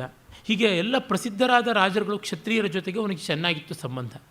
ಇನ್ನು ಕ್ಷಾತ್ರ ಗಣಗಳಾದಂಥ ಮಲ್ಲ, ಮದ್ರ, ಕೋಲೀಯ, ವಜ್ಜಿ ಇವೆಲ್ಲದರ ಜೊತೆಗೂ ಚೆನ್ನಾಗಿತ್ತು ಅವನ ಸಂಬಂಧ. ಸಾಮಾನ್ಯ ಜನರುಗಳ ಜೊತೆಗೆ ಮಾತ್ರವಲ್ಲದೆ ಕ್ಷಾತ್ರದ ಜೊತೆಗೂ ತುಂಬ ಚೆನ್ನಾಗಿ ಸ್ಪಂದಿಸ್ತಾ ಇದ್ದ. ಆ ಕಾರಣದಿಂದಲೇ ವಜ್ಜಿಗಣದ ಸೇನಾಧಿಪತಿಯಾಗಿದ್ದ ಲಿಚ್ಛವಿಗಳ ಪ್ರಮುಖ ಸೇನಾಪತಿ ಸಿಂಹ, ಅವನು ಬುದ್ಧನನ್ನು ಒಮ್ಮೆ ಹೋಗಿ ಮಾತಾಡಿಸ್ತಾನೆ. ಅದು ಸುತ್ತ ಪಿಟಕದಲ್ಲಿ ಬರುತ್ತೆ, ಒಂದು ಸುತ್ತವೇ ಇದೆ, ಸಿಂಹ ಸುತ್ತ ಅಂತ. ವಸ್ತುತಃ ವರ್ಧಮಾನ ಮಹಾವೀರನು ಬುದ್ಧನು ಸಮಕಾಲೀನರು. ವರ್ಧಮಾನ ಮಹಾವೀರ ಬುದ್ಧನಿಗಿಂತ 20-25 ವರ್ಷಕ್ಕೆ ಹೆಚ್ಚು ದೊಡ್ಡವನು ಅಂತ ಕೂಡ ಸಾಮಾನ್ಯವಾಗಿ ಆಕರಗಳು ತಿಳಿಸುತ್ತವೆ. ಇಬ್ಬರೂ ಒಂದೇ ಊರಿನಲ್ಲಿ ಲಿಚ್ಛವಿಗಳ ಕೇಂದ್ರವಾದ ವೈಶಾಲಿಯಲ್ಲಿ ಚಾತುರ್ಮಾಸ್ಯ ಕೈಗೊಂಡಿದ್ದರು. ವರ್ಧಮಾನ ಮಹಾವೀರ ಲಿಚ್ಛವಿ ಗಣದಲ್ಲಿಯೇ ಹುಟ್ಟಿದಂಥವನು. ಅದರಲ್ಲೇ ಅವನ್ನ ನಿರ್ಗ್ರಂಥ ಜ್ಞಾತಪುತ್ರ ಅಂತ ಕರೀತಾಯಿದ್ರು. ಜ್ಞಾತೃಪುತ್ರ ಅಂದರೆ ದಯಾದ ಸಂಬಂಧಿ ಅಂತ, ಲಿಚ್ಛವಿಗಳಿಗೆಲ್ಲ ಬಂಧು ಅವನು. ಅವನು ಬುದ್ಧನನ್ನು ಅಕ್ರಿಯಾವಾದಿ ಅಂದರೆ ಕ್ರಿಯೆಯನ್ನು, ಕರ್ಮಯೋಗವನ್ನು, ಕ್ಷಾತ್ರವನ್ನು ಉಜ್ಜೀವನಗೊಳಿಸದೇ ಇದ್ದವನು, ಏನನ್ನೂ ಬೋಧಿಸದೇ ಇದ್ದವನು ಅಂತ ಹೇಳಿಬಿಟ್ಟು ಬ್ರ್ಯಾಂಡ್ ಮಾಡಿದ್ದಂತ. ಇದು ಬೌದ್ಧ ಗ್ರಂಥಗಳ ಆಧಾರ. ಜೈನ ಗ್ರಂಥಗಳು ತದ್ ವ್ಯತಿರಿಕ್ತವಾಗಿ ಹೇಳುತ್ತವೆ, ಬೇಡ ಬಿಡಿ. ಆದರೆ ಸಿಂಹ ಹೋಗಿ ಬುದ್ಧನನ್ನು ಕೇಳ್ತಾನೆ, ನೀವು ಅಕ್ರಿಯಾವಾದಿಗಳ ಹಾಗೆ ಅಂತ ನಮ್ಮ ವರ್ಧಮಾನ ಮಹಾವೀರರು ಹೇಳ್ತಾರೆ ಅಂತ. ನಾನು ಖಂಡಿತ ಅಕ್ರಿಯಾವಾದಿ ಅಲ್ಲ, ನಾನು ಕ್ರಿಯಾವಾದಿಯೇ ಹೌದು ಅಂತಂತಾನೆ. ಅಂದರೆ ನಾನು ಕರ್ಮಯೋಗವನ್ನಾಗಲಿ, ದಂಡವನ್ನಾಗಲಿ, ವ್ಯಕ್ತಿ ಇಚ್ಛಾ ಸ್ವಾತಂತ್ರ್ಯವನ್ನಾಗಲಿ, ಕರ್ತವ್ಯವನ್ನಾಗಲಿ ಎಂದೂ ಕೂಡ ವಿಸ್ಮರಣೆ ಮಾಡ್ತಾ ಇಲ್ಲ. ನಾನು ಮಧ್ಯಮ ಮಾರ್ಗವನ್ನು ಮಾತ್ರ ಹೇಳಿದ್ದೀನಿ, ಅತಿಗೆ ಹೋಗಬಾರ್ದು ಅಂತ ಹೇಳ್ತಿದ್ದೀನಿ ಅಂತ. ಸನಾತನ ಧರ್ಮದ ಮುಖ್ಯ ಲಕ್ಷಣವೇ ಆ ಮಧ್ಯಮ ಮಾರ್ಗ. ಆಮೇಲೆ ಅವನು ಕಡೆಗೆ ಅದೇ ವೈಶಾಲಿಯಲ್ಲಿದ್ದಾಗಲೇ ಇನ್ನೊಂದು ಮಾತು ಬರುತ್ತೆ. ನಮ್ಮ ಲಿಚ್ಛವಿಗಳ ಮೇಲೆ ಸದಾಕಾಲವೂ ಮಗಧ ದೇಶೀಯರು, ವಿಶೇಷವಾಗಿ ಅಜಾತಶತ್ರು ಯುದ್ಧ ಮಾಡ್ತಾ ಇದ್ದಾನೆ. ಶ್ರೇಣ್ಯಕ ಬಿಂಬಸಾರನನ್ನು ಎದುರಿಸಿದ್ವಿ, ಬಿಂಬಸಾರ ಈಗ ಸತ್ತ, ಅವನ ಮಗ ಅಜಾತಶತ್ರು ನಮ್ಮ ಮೇಲೆ ಯುದ್ಧ ಮಾಡ್ತಾ ಇದ್ದಾನೆ. ನಮ್ಮ ಸ್ವಾತಂತ್ರ್ಯವನ್ನು, ನಮ್ಮ ಸಾರ್ವಭೌಮತ್ವವನ್ನು, ನಮ್ಮ ಉತ್ಕರ್ಷವನ್ನು ಹೇಗೆ ನಾವು ಕಾಪಾಡಿಕೊಳ್ಳೋದು ಅಂತ. ಆಗ 7 ಅಂಶಗಳನ್ನು ಅವನು ಹೇಳ್ಕೊಡ್ತಾನೆ. ಈ ಬಗ್ಗೆ ತುಂಬ ದೊಡ್ಡ ರಾಷ್ಟ್ರಭಕ್ತರು, ದೊಡ್ಡ ಸಂಶೋಧಕರು ಆದಂಥ ಸೀತಾರಾಮ್ ಗೋಯಲ್ ಅವರು ಹಿಂದಿಯಲ್ಲಿ ಅದ್ಭುತವಾದ ಒಂದು ಕಾದಂಬರಿಯನ್ನೇ ಬರೆದಿದ್ದಾರೆ, ಸಪ್ತಶೀಲ್ ಅಂತ. ನೆಹರು ಪಂಚಶೀಲ ಅಂತ ಹೇಳಿ ಮಾಡಿದ ಸರ್ವನಾಶಕ್ಕೆ ಉತ್ತರ ಅನ್ನುವಂತೆ ಅವರು ಸಪ್ತಶೀಲ ಅಂತ ಬರೆದಿದ್ದಾರೆ. ಆ ಒಂದು ಕಾದಂಬರಿಯ ಭಾಷೆಯೇ ಸಾಕು, ಅಷ್ಟು ಚೆನ್ನಾಗಿದೆ. ಹಿಂದಿ ಭಾಷೆಯಲ್ಲಿ ಹಿಂದೂಸ್ತಾನಿ ಅಂತ ಹೇಳಿ ಗಾಂಧಿ ಹಿಂದಿ ಭಾಷೆಯ ಮೇಲೆ ಒಂದು ವ್ಯಭಿಚಾರವೇ ಮಾಡಿಬಿಟ್ರು. ಯದ್ವಾ ತದ್ವಾ ಉರ್ದು ಪರ್ಷಿಯನ್ನ ತಂದು ತುರುಕಿಬಿಟ್ಟು. ಅರೆ, ವಸ್ತುತಃ ಹಿಂದಿ ಹೇಗೆ ಬೆಳೆದು ಬಂದಿದ್ದು? ಅದು ಬ್ರಜ, ಮೈಥಿಲಿ, ಅವಧಿ, ಭೋಜ್ಪುರಿ ಇವುಗಳನ್ನೆಲ್ಲವನ್ನು ಸೇರಿಸಿಕೊಂಡು ವಿವಿಧ ಪ್ರಾಕೃತಗಳ ಮೂಲವಾಗಿ, ಆ ಪ್ರಾಕೃತಗಳೆಲ್ಲ ಸಂಸ್ಕೃತ ಮೂಲದಲ್ಲಿ ಬೆಳೆದದ್ದು. ಒಂದು ಭಾಷೆಯ ಜಾಡನ್ನೇ ಬೆಳೆಸಿಬಿಟ್ಟು ಕಲಬೆರಕೆ ಮಾಡಿಬಿಟ್ರು, ಸಂಕರ ಮಾಡಿಬಿಟ್ರು. ನೆಹರು, ಗಾಂಧಿ ತಮ್ಮ ಒಂದು ಹಿಂದೂ ಈ ಮುಸ್ಲಿಂ ಬಾಯಿ ಅನ್ನೋ ಹಂತದಲ್ಲಿ ಮುಸ್ಲಿಮರು ಹಿಂದಿ ಕಲೀಲಿಲ್ಲ, ಹಿಂದೂಗಳು ಹಿಂದಿ ಉಳಿಲಿಲ್ಲ. ಇದು ಆದದ್ದು ಅನಾಹುತ. ವಸ್ತುತಃ ವಾರಣಾಸಿಯ ಆ ಸುತ್ತಲಲ್ಲಿರ್ತಕ್ಕಂಥ ಬನಾರಸಿ ಹಿಂದಿ ಆಗಲಿ, ಮೈಥಿಲಿ ಆಗಲಿ, ಬುಂದೇಲ್ಖಂಡಿ ಅಂತ ಮಧ್ಯಪ್ರದೇಶದ ಕಡೆಯಲ್ಲಿ ಬರುವಂಥದ್ದು ಯಾವುದು, ಛತ್ರಸಾಲ ಮೊದಲಾದವರು ಇದ್ದಂಥ ಆ ಪ್ರಾಂತ, ಅಲ್ಲಿಯ ಹಿಂದಿಗೂ ಇವತ್ತು ಹಿಂದಿ ಅಂತ ವ್ಯವಹಾರಕ್ಕೆ ಬರ್ತಾ ಇರೋದಕ್ಕೂ ಅರ್ಥ ಸಂಬಂಧ ಕಾಣೋದಿಲ್ಲ. ಎಲ್ಲ ಕಲಬೆರಕೆ ಮಾಡಿಬಿಟ್ಟಿದ್ದಾರೆ. ಅದಕ್ಕೆ ಸೀತಾರಾಮ್ ಗೋಯಲ್ ಅವರು ಶುದ್ಧವಾದ ಹಿಂದಿಯನ್ನು ನಾನು ಪ್ರತಿಪಾದಿಸ್ತೀನಿ ಅಂತ ಹೇಳಿಬಿಟ್ಟು ಶುದ್ಧ ಹಿಂದಿಯಲ್ಲಿ ಬರೆದಿದ್ದಾರೆ, ಮೀಠಿ ಬೋಲಿ ಹಿಂದಿನಲ್ಲಿ ಬರೆದಿದ್ದಾರೆ. ದಕ್ಷಿಣ ಭಾರತೀಯರಿಗೆಲ್ಲ ಆನಂದವಾಗಿ ಅರ್ಥ ಆಗುತ್ತೆ. ದಕ್ಷಿಣ ಭಾರತೀಯರಿಗೆ ಹಿಂದಿ ಕೊಡುವ ಸಮಸ್ಯೆ ಏನಂತಂದರೆ ಅಲ್ಲಿ ಇರ್ತಕ್ಕಂಥ ಅತಿಶಯವಾದ ಉರ್ದು ಪರ್ಷಿಯನ್ ಬೆರಕೆ. ಅದು ಇಲ್ಲದೆ ಸಂಸ್ಕೃತದ ಮತ್ತು ಪ್ರಾಕೃತದ ಪ್ರಾಚುರ್ಯ ಜಾಸ್ತಿ ಇರುವ ಹಿಂದಿ ಆದರೆ ದಕ್ಷಿಣ ಭಾರತೀಯರಿಗೆ ಅನುಕೂಲ. ಹಿಂದಿ ಬಗ್ಗೆ ವಿರೋಧ ದಕ್ಷಿಣದವರು, ವಿಶೇಷವಾಗಿ ತಮಿಳರು ಎಲ್ಲ ತೋರಿಸೋದಕ್ಕೆ ಇದು ಒಂದು ಮುಖ್ಯ ಕಾರಣ. ಪೂರ್ತಿ ಅಪರಿಚಯ ಆದರೆ ಹೇಗೆ? ಒಂದು ಸಂಸ್ಕೃತವೇ ಆಗಬೇಕಾಗಿತ್ತು ರಾಷ್ಟ್ರಭಾಷೆ. ಅದು ಮಾಡದಂತೆ ರಾಜೇಂದ್ರ ಪ್ರಸಾದ್ ತಡೆದ್ರು. ಅಂಬೇಡ್ಕರ್ ಅಂತವರು ಅದಕ್ಕೆಷ್ಟು ಒದ್ದಾಡಿದ್ರೂ ಆಗಲಿಲ್ಲ ಪಾಪ. ಆ ಬಗ್ಗೆ ಅಂಬೇಡ್ಕರ್ನ ಅನುಯಾಯಿ ಮೌರ್ಯರೇ ಒಂದು ಕಡೆಗೆ ಬರ್ಕೊಂಡಿದ್ದಾರೆ. ಈಚೆಗೆ ಅದು ದಾಖಲೆಯೂ ಆಗಿದೆ. ನಾನು ದೊಡ್ಡ ಅವಿವೇಕ ಮಾಡಿದೆ, ಅಂಬೇಡ್ಕರ್ ಅವ್ರ ಹತ್ರ ಗಲಾಟೆ ಮಾಡಿ ಸಂಸ್ಕೃತ ಮಾಡೋದು ಬೇಡ ಅಂತ. ಹಾಗಾಗಿ ಅಂಬೇಡ್ಕರ್ ಅವರು ಸ್ವಲ್ಪ ಹಿಂದೆ ಸರಿಬೇಕಾಯಿತು, ಅವರ ಅಪೇಕ್ಷೆ ಇದ್ದದ್ದು ಸಂಸ್ಕೃತ ಅಂತ ಅಂಬೇಡ್ಕರ್ ಅವರ ಬರವಣಿಗೆಗಳಲ್ಲಿ ಅದು ಗೊತ್ತಾಗುತ್ತದೆ. ಒಂದು ಓಟಿನಿಂದ ಸಂಸ್ಕೃತ ರಾಷ್ಟ್ರಭಾಷೆ ಆಗುವಂಥ ಅವಕಾಶ ಕಳ್ಕೊಳ್ತು. ಹೋಗಲಿ, ಹಿಂದಿಯಲ್ಲಾದರೂ ಕೂಡ ಹೈ, ಪರ್, ಗಿರ್ ಈ ಥರದ್ದು ಕೆಲವೊಂದು ಪ್ರತ್ಯಯಗಳನ್ನು, ಕ್ರಿಯಾಪದಗಳನ್ನು ಬಿಟ್ಟು ಮಿಕ್ಕಂತೆ ನಾಮಪದಗಳ ಸಮೃದ್ಧಿಯಿಂದಲಾದರೂ ಆಗ್ಬೋದಾ ಅಂತಂದರೆ ದುಷ್ಕರ್, ಕಠಿನ್ ಅನ್ನೋದು ಮುಷ್ಕಿಲ್ ಅಂತಲೇ ಆಗಬೇಕು. ಅಥವಾ ಪ್ರಯತ್ನ ಅನ್ನುವಂಥದ್ದು ಕೋಶಿಶ್ ಅಂತಲೇ ಆಗಬೇಕು. ಈ ಹಠ ಇಟ್ಕೊಂಡ್ರಲ್ಲ. ಸಮಸ್ಯೆ ಅನ್ನುವಂಥ ತಕ್ಲೀಫೇ ಆಗಬೇಕು ಹೊರತು ಸಮಸ್ಯೆ ಆಗಬಾರ್ದೆ. ಆಕಾಶ ಅಂತಕ್ಕಂಥದ್ದು ಆಸ್ಮಾನೇ ಆಗಬೇಕೆ? ಈ ರೀತಿಯಾಗಿ ಮಾಡಿಕೊಂಡು ದಕ್ಷಿಣ ಮತ್ತು ಉತ್ತರ ಭಾರತಗಳ ನಡುವಣ ಸಂಬಂಧವನ್ನು ಮುರಿಯೋದಕ್ಕೇ ದೊಡ್ಡ ಬುನಾದಿ ಹಾಕಿದ್ರು ಅಂತ ಅನಿಸುತ್ತದೆ. ಸೀತಾರಾಮ್ ಗೋಯಲ್ ಅವರು ಆ ಸಪ್ತಶೀಲದಲ್ಲಿ ಅಂಥ ಒಂದು ಸಮನ್ವಯದ ಭಾಷೆಯನ್ನು ಬಳಸ್ತಾರೆ. ತುಂಬ ಚೆನ್ನಾಗಿದೆ. ಅಲ್ಲಿ ತೋರ್ಪಡಿಸ್ತಾರೆ. ಬುದ್ಧ ಹೇಳ್ತಾನೆ, ನಿಮಗೆ ಎಲ್ಲಿವರೆಗೂ ಸ್ವಾತಂತ್ರ್ಯ ಇರ್ತದೆ ಅಂದರೆ ಎಲ್ಲಿವರೆಗೂ ನೀವೆಲ್ಲರೂ ಐಕಮತ್ಯದಿಂದ ಇರ್ತೀರೋ, ಒಳಜಗಳಗಳನ್ನು ಬಿಟ್ಟಿರ್ತೀರೋ. ಸಂಸ್ಥಾಗಾರ ಅಂತ ಕರೀತಾರೆ, ಗಣತಂತ್ರದ ಕೇಂದ್ರ, ಪಾರ್ಲಿಮೆಂಟ್ ಅಂತೀವಲ್ಲ, ಆ ರೀತಿಯಾದೊಂದು ವಿಧಾನ ಸಭೆಯ ಮಂಟಪ. ಆ ಮಂಟಪದಲ್ಲಿ ಸನ್ನಿಪಾತ ಅಂತಂದರೆ ವೋಟ್ ಕಾಸ್ಟಿಂಗ್ ಅಂತ. ಆ ವೋಟ್ ಕಾಸ್ಟ್ ಮಾಡೋದಕ್ಕೆ ಎಲ್ಲರೂ ಎಲ್ಲಿವರೆಗೂ ಬರ್ತಿರೋ ಅಲ್ಲಿವರೆಗೂ. ಈಗ ನೋಡಿ, ನಮ್ಮಲ್ಲಿ ಡೆಮಾಕ್ರಸಿನಲ್ಲಿ ನಗರಗಳಲ್ಲಿ ವೋಟಿಂಗ್ ತುಂಬ ಕಡಿಮೆ ನಡೆಯುತ್ತದೆ. ಎಜುಕೇಟೆಡ್ಡು ವೋಟೇ ಮಾಡೋದಿಲ್ಲ. ಅನ್ಎಜುಕೇಟೆಡ್ ಅನ್ನುವರು, ಹಳ್ಳಿಗಳಲ್ಲಿದ್ದವರು, ಅದರೊಳಗೂ ಕೂಡ ಸೋಕಾಲ್ಡ್ ಮೈನಾರಿಟಿ ಕಮ್ಯುನಿಟಿಯನ್ನು ಜಿದ್ದಿಟ್ಕೊಂಡು ಹೋಗ್ಬಿಟ್ಟೇನು ಮಾಡ್ತಾರೆ. ಎಂದೂ ಕಾಣದೇ ಇರುವ ಅಸೂರ್ಯಂ ಪಶ್ಯ ಅನ್ನುವಂಥ ಬುರ್ಖಾಧಾರಣೀರು ಅಂದು ಬಂದಿರ್ತಾರೆ ವೋಟಿಂಗಿಗೆ. ಇನ್ನೆಲ್ಲೂ ನೋಡೋದಿಲ್ಲ. ನಮ್ಮವ್ರು ಹಾಯಾಗಿ ಟಿ ವಿ ಮುಂದೆ ಕೂತ್ಕೊಂಡಿರ್ತಾರೆ ಅಥವಾ ಎಲ್ಲೋ ಹಾಲಿಡೇಯಿಂಗ್ ಮಾಡೋದಕ್ಕೆ ಹೋಗ್ತಾರೆ. ಮತ್ತು ಪ್ರತಿಯೊಂದು ಚರ್ಚೆನಲ್ಲೂ ಎಲ್ಲರೂ ಎಲ್ಲಿವರೆಗೂ ಪಾಲ್ಗೊಳ್ತಾರೆ. ಮತ್ತು ಎಲ್ಲಿ ಸಂಸ್ಥಾಗಾರದಲ್ಲಿ ರಣದುಂದುಬಿ ಬಂದ ತಕ್ಷಣವೇ, ಶಬ್ದ ಆದ ತಕ್ಷಣವೇ ಇರೋ ಕೆಲಸ ಎಲ್ಲ ಬಿಟ್ಟು ಕೈಗೆ ಸಿಕ್ಕ ಆಯುಧ ತೆಗೆದುಕೊಂಡು ಹೋಗ್ಬಿಟ್ಟು ಎಲ್ಲರೂ ಸೇರ್ತೀರೋ ಅಲ್ಲಿವರೆಗೂ ನಿಮ್ಮ ಸ್ವಾತಂತ್ರ್ಯ ಉಳಿಯುತ್ತೆ ಅಂತ ಬುದ್ಧ ಹೇಳ್ತಾನೆ. ಅಂದರೆ ಈಗ ನೋಡಿದ್ರೆ ನಮಗೆ ಗೊತ್ತಾಗುತ್ತದೆ, ಡೆಮಾಕ್ರೆಟಿಕ್ ಸೆಟಪ್ ಆಗಲಿ ಯಾವುದೇ ಸೆಟಪ್ ಆಗಲಿ ಉಳಿಯಬೇಕು ಅಂದರೆ ಪ್ರಜೆಗಳ ಆ್ಯಕ್ಟಿವ್ ಪಾರ್ಟಿಸಿಪೇಷನ್ ಆ್ಯಂಡ್ ಅಟೆಂಪ್ಟಿವ್ ವಿಜಿಲೆನ್ಸ್, ನಿರಂತರವಾದ ಜಾಗರೂಕತೆ ಅದು ಬೇಕು ಅಂತ. ಮತ್ತು ಯುದ್ಧ ಅಂದ ತಕ್ಷಣ ಎಲ್ಲ ಭಿನ್ನಾಭಿಪ್ರಾಯಗಳನ್ನು ಬಿಟ್ಟು ಇಡೀ ದೇಶ ಒಂದು ಅಖಂಡವಾದ ಮೂರ್ತ ಸ್ವರೂಪವಾಗಿ ನಿಲ್ಲಬೇಕು. ನೋಡಿ, ನಮಗದು ಗೊತ್ತೇ ಇದೆ. ಮೊನ್ನೆ ಒಸಾಮಾ ಬಿನ್ ಲ್ಯಾಡನ್ಗೋಸ್ಕರವಾಗಿ ದಾಳಿ ಮಾಡಿದಾಗ ಅಮೇರಿಕದಲ್ಲಿ ಯಾವನಾದರೂ ಒಬ್ಬ ರಿಪಬ್ಲಿಕ್ ಆಗಲಿ ಮತ್ತೊಬ್ಬರಾಗಲಿ ಏನಾದರೂ ಚತು ಅಂತ ಅಪಸ್ವರ ಎತ್ತಿದ್ರ? ಒಂದು ಕಡೆಯಿಂದಲಾದರೂ ಬಂತ? ಯಾವುದೂ ಇಲ್ಲ. ಇಡೀ ಅಮೇರಿಕ ಒನ್ ವಾಯ್ಸ್ ಅನ್ನುವಂತೆ ಮಾಡಿತು. ಅದು ಎಷ್ಟು ಡ್ರಾಮ್ಯಾಟಿಕ್ಕಾಗಿ ನಡೀತು ಅನ್ನೋದು ಪತ್ರಿಕೆಗಳಲ್ಲೇ ಗೊತ್ತಿದೆ. ತುಂಬ ಹೆಗ್ಗಮಗ್ಗ ಆಗಿರುವಂಥ ಒಂದು ತೀರ್ಮಾನಗಳನ್ನು ಬುಷ್ ತೆಗೆದುಕೊಂಡಾಗ ಕೂಡ ಇಡೀ ಅಮೇರಿಕೆ ಒಂದಾಯಿತು. ಟ್ವಿನ್ ಟವರ್ ಪತನ ಆದ ಸಂದರ್ಭದಲ್ಲಿ ಯಾವ ಹಂತದಲ್ಲೂ ಅಷ್ಟೇ. ಅವರು ರಾಷ್ಟ್ರಹಿತ ಅಂತಂದರೆ ಎಲ್ಲ ಭಿನ್ನಾಭಿಪ್ರಾಯಗಳನ್ನು ಮರೆತು ಒಟ್ಟಾಗ್ತಾರೆ. ಇದು ಬುದ್ಧ ಹೇಳಿದಂಥದ್ದು. ಆ ಕ್ಷಾತ್ರವನ್ನು ಬುದ್ಧ ಬೋಧಿಸಿದ್ದು ನಿರಂತರ ಆಯುಧ ಜೀವಿಗಳಾಗಿರಬೇಕು ಅನ್ನುವಂಥದ್ದನ್ನು ಅವನು ಹೇಳಿಯೇ ಇದ್ದಾನೆ. ಕ್ಷಾತ್ರಕ್ಕೆ ಅದು ಬೇಕು ಅಂದಿದ್ದಾನೆ. ಬುದ್ಧ ಶ್ರಾಮಣ್ಯವನ್ನು ಹೇಳಿದ್ದು ಯಾರಿಗೆ? ಅದು ಬೇರೆಯೇ ಆದದ್ದು. ಅಷ್ಟು ಮಾತ್ರವಲ್ಲ, ಅಲ್ಲಿ ವಿನಯ ಪಿಟಕದಲ್ಲಿ ಸ್ಪಷ್ಟವಾಗಿ ಬರ್ತದೆ, ಭಿಕ್ಷುಗಳಿಗೂ ಕೂಡ ಯುದ್ಧತಂತ್ರ ಚೆನ್ನಾಗಿ ತಿಳಿದಿರಬೇಕು, ಆತ್ಮರಕ್ಷಣೆ ತಿಳಿದಿರಬೇಕು ಅಂತ. ನಮ್ಮ ದೇಶದಿಂದ ಬೌದ್ಧ ಮತ ಬೇರೆ ಬೇರೆ ಕಡೆಗೆ ಹೋಯ್ತಲ್ಲ, ಚೀನಾ ಮೊದಲಾದ ದೇಶಗಳಿಗೆ.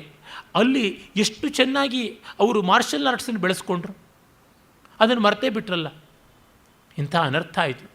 ಒಬ್ಬ ಸನ್ಯಾಸಿಗೆ ಬೇಕಿತ್ತು. ನಾಲಂದ ವಿಶ್ವವಿದ್ಯಾಲಯದಲ್ಲಿ ಕ್ರಿಸ್ತಶಕ 7ನೇ ಶತಮಾನದ ಹೊತ್ತಿಗೆ ಕಂಪಲ್ಸರಿ ಸಬ್ಜೆಕ್ಟ್ಗಳಲ್ಲಿ ಒಂದು ಆಯುರ್ವೇದ ಮತ್ತೊಂದು ಮಾರ್ಷಲ್ ಆರ್ಟ್ ಆಗಿತ್ತು. ಇವನಿಗೆ ಅದು ಗೊತ್ತಾಗಲಿಲ್ವೇ ಅಶೋಕನಿಗೆ ಅಂತಂದರೆ ಆ ಹೊತ್ತಿಗೆ ಬೌದ್ಧದ ಪತನ ಆರಂಭ ಆಗಿತ್ತು ಅನ್ನೋದು ಗೊತ್ತಾಗುತ್ತದೆ. ಮತ್ತು ಅಶೋಕ ತನ್ನ ಮಟ್ಟಿಗೆ ತಾನು ದುಃಖ ಪಶ್ಚಾತ್ತಾಪ ಪಟ್ಟ, ಅದನ್ನು ರಾಷ್ಟ್ರದ ಕ್ಷಾತ್ರ ನೀತಿಯ ಮೇಲೆ ಹೇರಿದ್ನಲ್ಲ, ಅದು ತುಂಬ ದೊಡ್ಡ ಅನರ್ಥ. ವ್ಯಕ್ತಿಯಾಗಿ ಅವನು ದೊಡ್ಡವನಿರ್ಬೋದು, ಆದರೆ ಸಮಷ್ಟಿ ಹಿತದಲ್ಲಿ ದೌರ್ಬಲ್ಯ ಕಾಡುತ್ತದೆ. ಮತ್ತೆ ಗ್ರೀಕರು ಚಿಗಿತ್ಕೊಳ್ತಾರೆ. ಸತ್ರಪರ ಆಳ್ವಿಕೆ ಮೊದಲಾಗುತ್ತದೆ. ಎಲ್ಲಿವರೆಗೂ ಅಂದರೆ ಅವರು ಉಜ್ಜಯಿನಿವರೆಗೂ ಬರುವಂತೆ ಆಗಿಬಿಡುತ್ತೆ, ಮಧ್ಯ ಭಾರತದವರೆಗೂ ಬರುವ ಥರ ಆಗಿಬಿಡುತ್ತೆ. ಪುಣ್ಯವಶಾತ್ ಸನಾತನ ಧರ್ಮದ ಸಾಮಾಜಿಕವಾದ, ಸಾಂಸ್ಕೃತಿಕವಾದ, ಆಧ್ಯಾತ್ಮಿಕವಾದ ಸಂರಚನೆ ತುಂಬ ಬಲಿಷ್ಠವಾದದ್ದು. ಆ ಗ್ರೀಕರನ್ನೆಲ್ಲ ಸನಾತನ ಧರ್ಮ ಜೀರ್ಣ ಮಾಡಿಕೊಂಡು ಬಿಡ್ತು. ಅವರು ಸನಾತನ ಧರ್ಮೀಯರಿಗಿಂತ ಸನಾತನ ಧರ್ಮೀಯರೆನ್ನುವಂತೆ ಸಂಸ್ಕೃತವನ್ನು ಕಲಿತ್ಕೊಂಡ್ರು, ವೇದೇತಿಹಾಸಗಳನ್ನೆಲ್ಲ ಅಭ್ಯಾಸ ಮಾಡಿಕೊಂಡ್ರು. ಇಲ್ಲಿ ಸಾಂಸ್ಕೃತಿಕ ಜಗತ್ತಿನ ಜೊತೆಗೆ ಒಂದಾಗೋದಕ್ಕೆ ಆರಂಭ ಮಾಡಿದ್ರು. ಅಲ್ಪ ಸ್ವಲ್ಪ ಇದ್ದಂಥ ಘರ್ಷಣೆಗಳನ್ನು ನಿರ್ಮೂಲನೆ ಮಾಡುವುದಕ್ಕೆ ಮುಂದೆ ಚಂದ್ರಗುಪ್ತಾದಿಗಳೆಲ್ಲ ಬಂದರು, ಅಂದರೆ ಗುಪ್ತ ವಂಶೀಯರೆಲ್ಲ ಬಂದರು, ವಿಕ್ರಮಾದಿತ್ಯ ಬಂದ ಅಂತ ಗೊತ್ತಾಗುತ್ತದೆ. ಇರಲಿ, ಅಶೋಕ ತಾನು ಒಬ್ಬ ಒಳ್ಳೆಯವನಾಗೋದಕ್ಕೆ ಮಾಡಿದ್ದು ನೋಡಿದಾಗ ನನಗೆ ಮತ್ತೆ ಮಹಾತ್ಮ ಗಾಂಧಿಯ ಅಹಿಂಸೆಯೇ ಜ್ಞಾಪಕ ಬರುತ್ತೆ. ಆ ವಿಷಯಗಳನ್ನು ನಾಳೆ ಸಾಕಷ್ಟು ಕೂಲಂಕಷವಾಗಿ ನೋಡೋಣ. ನಮಸ್ಕಾರ.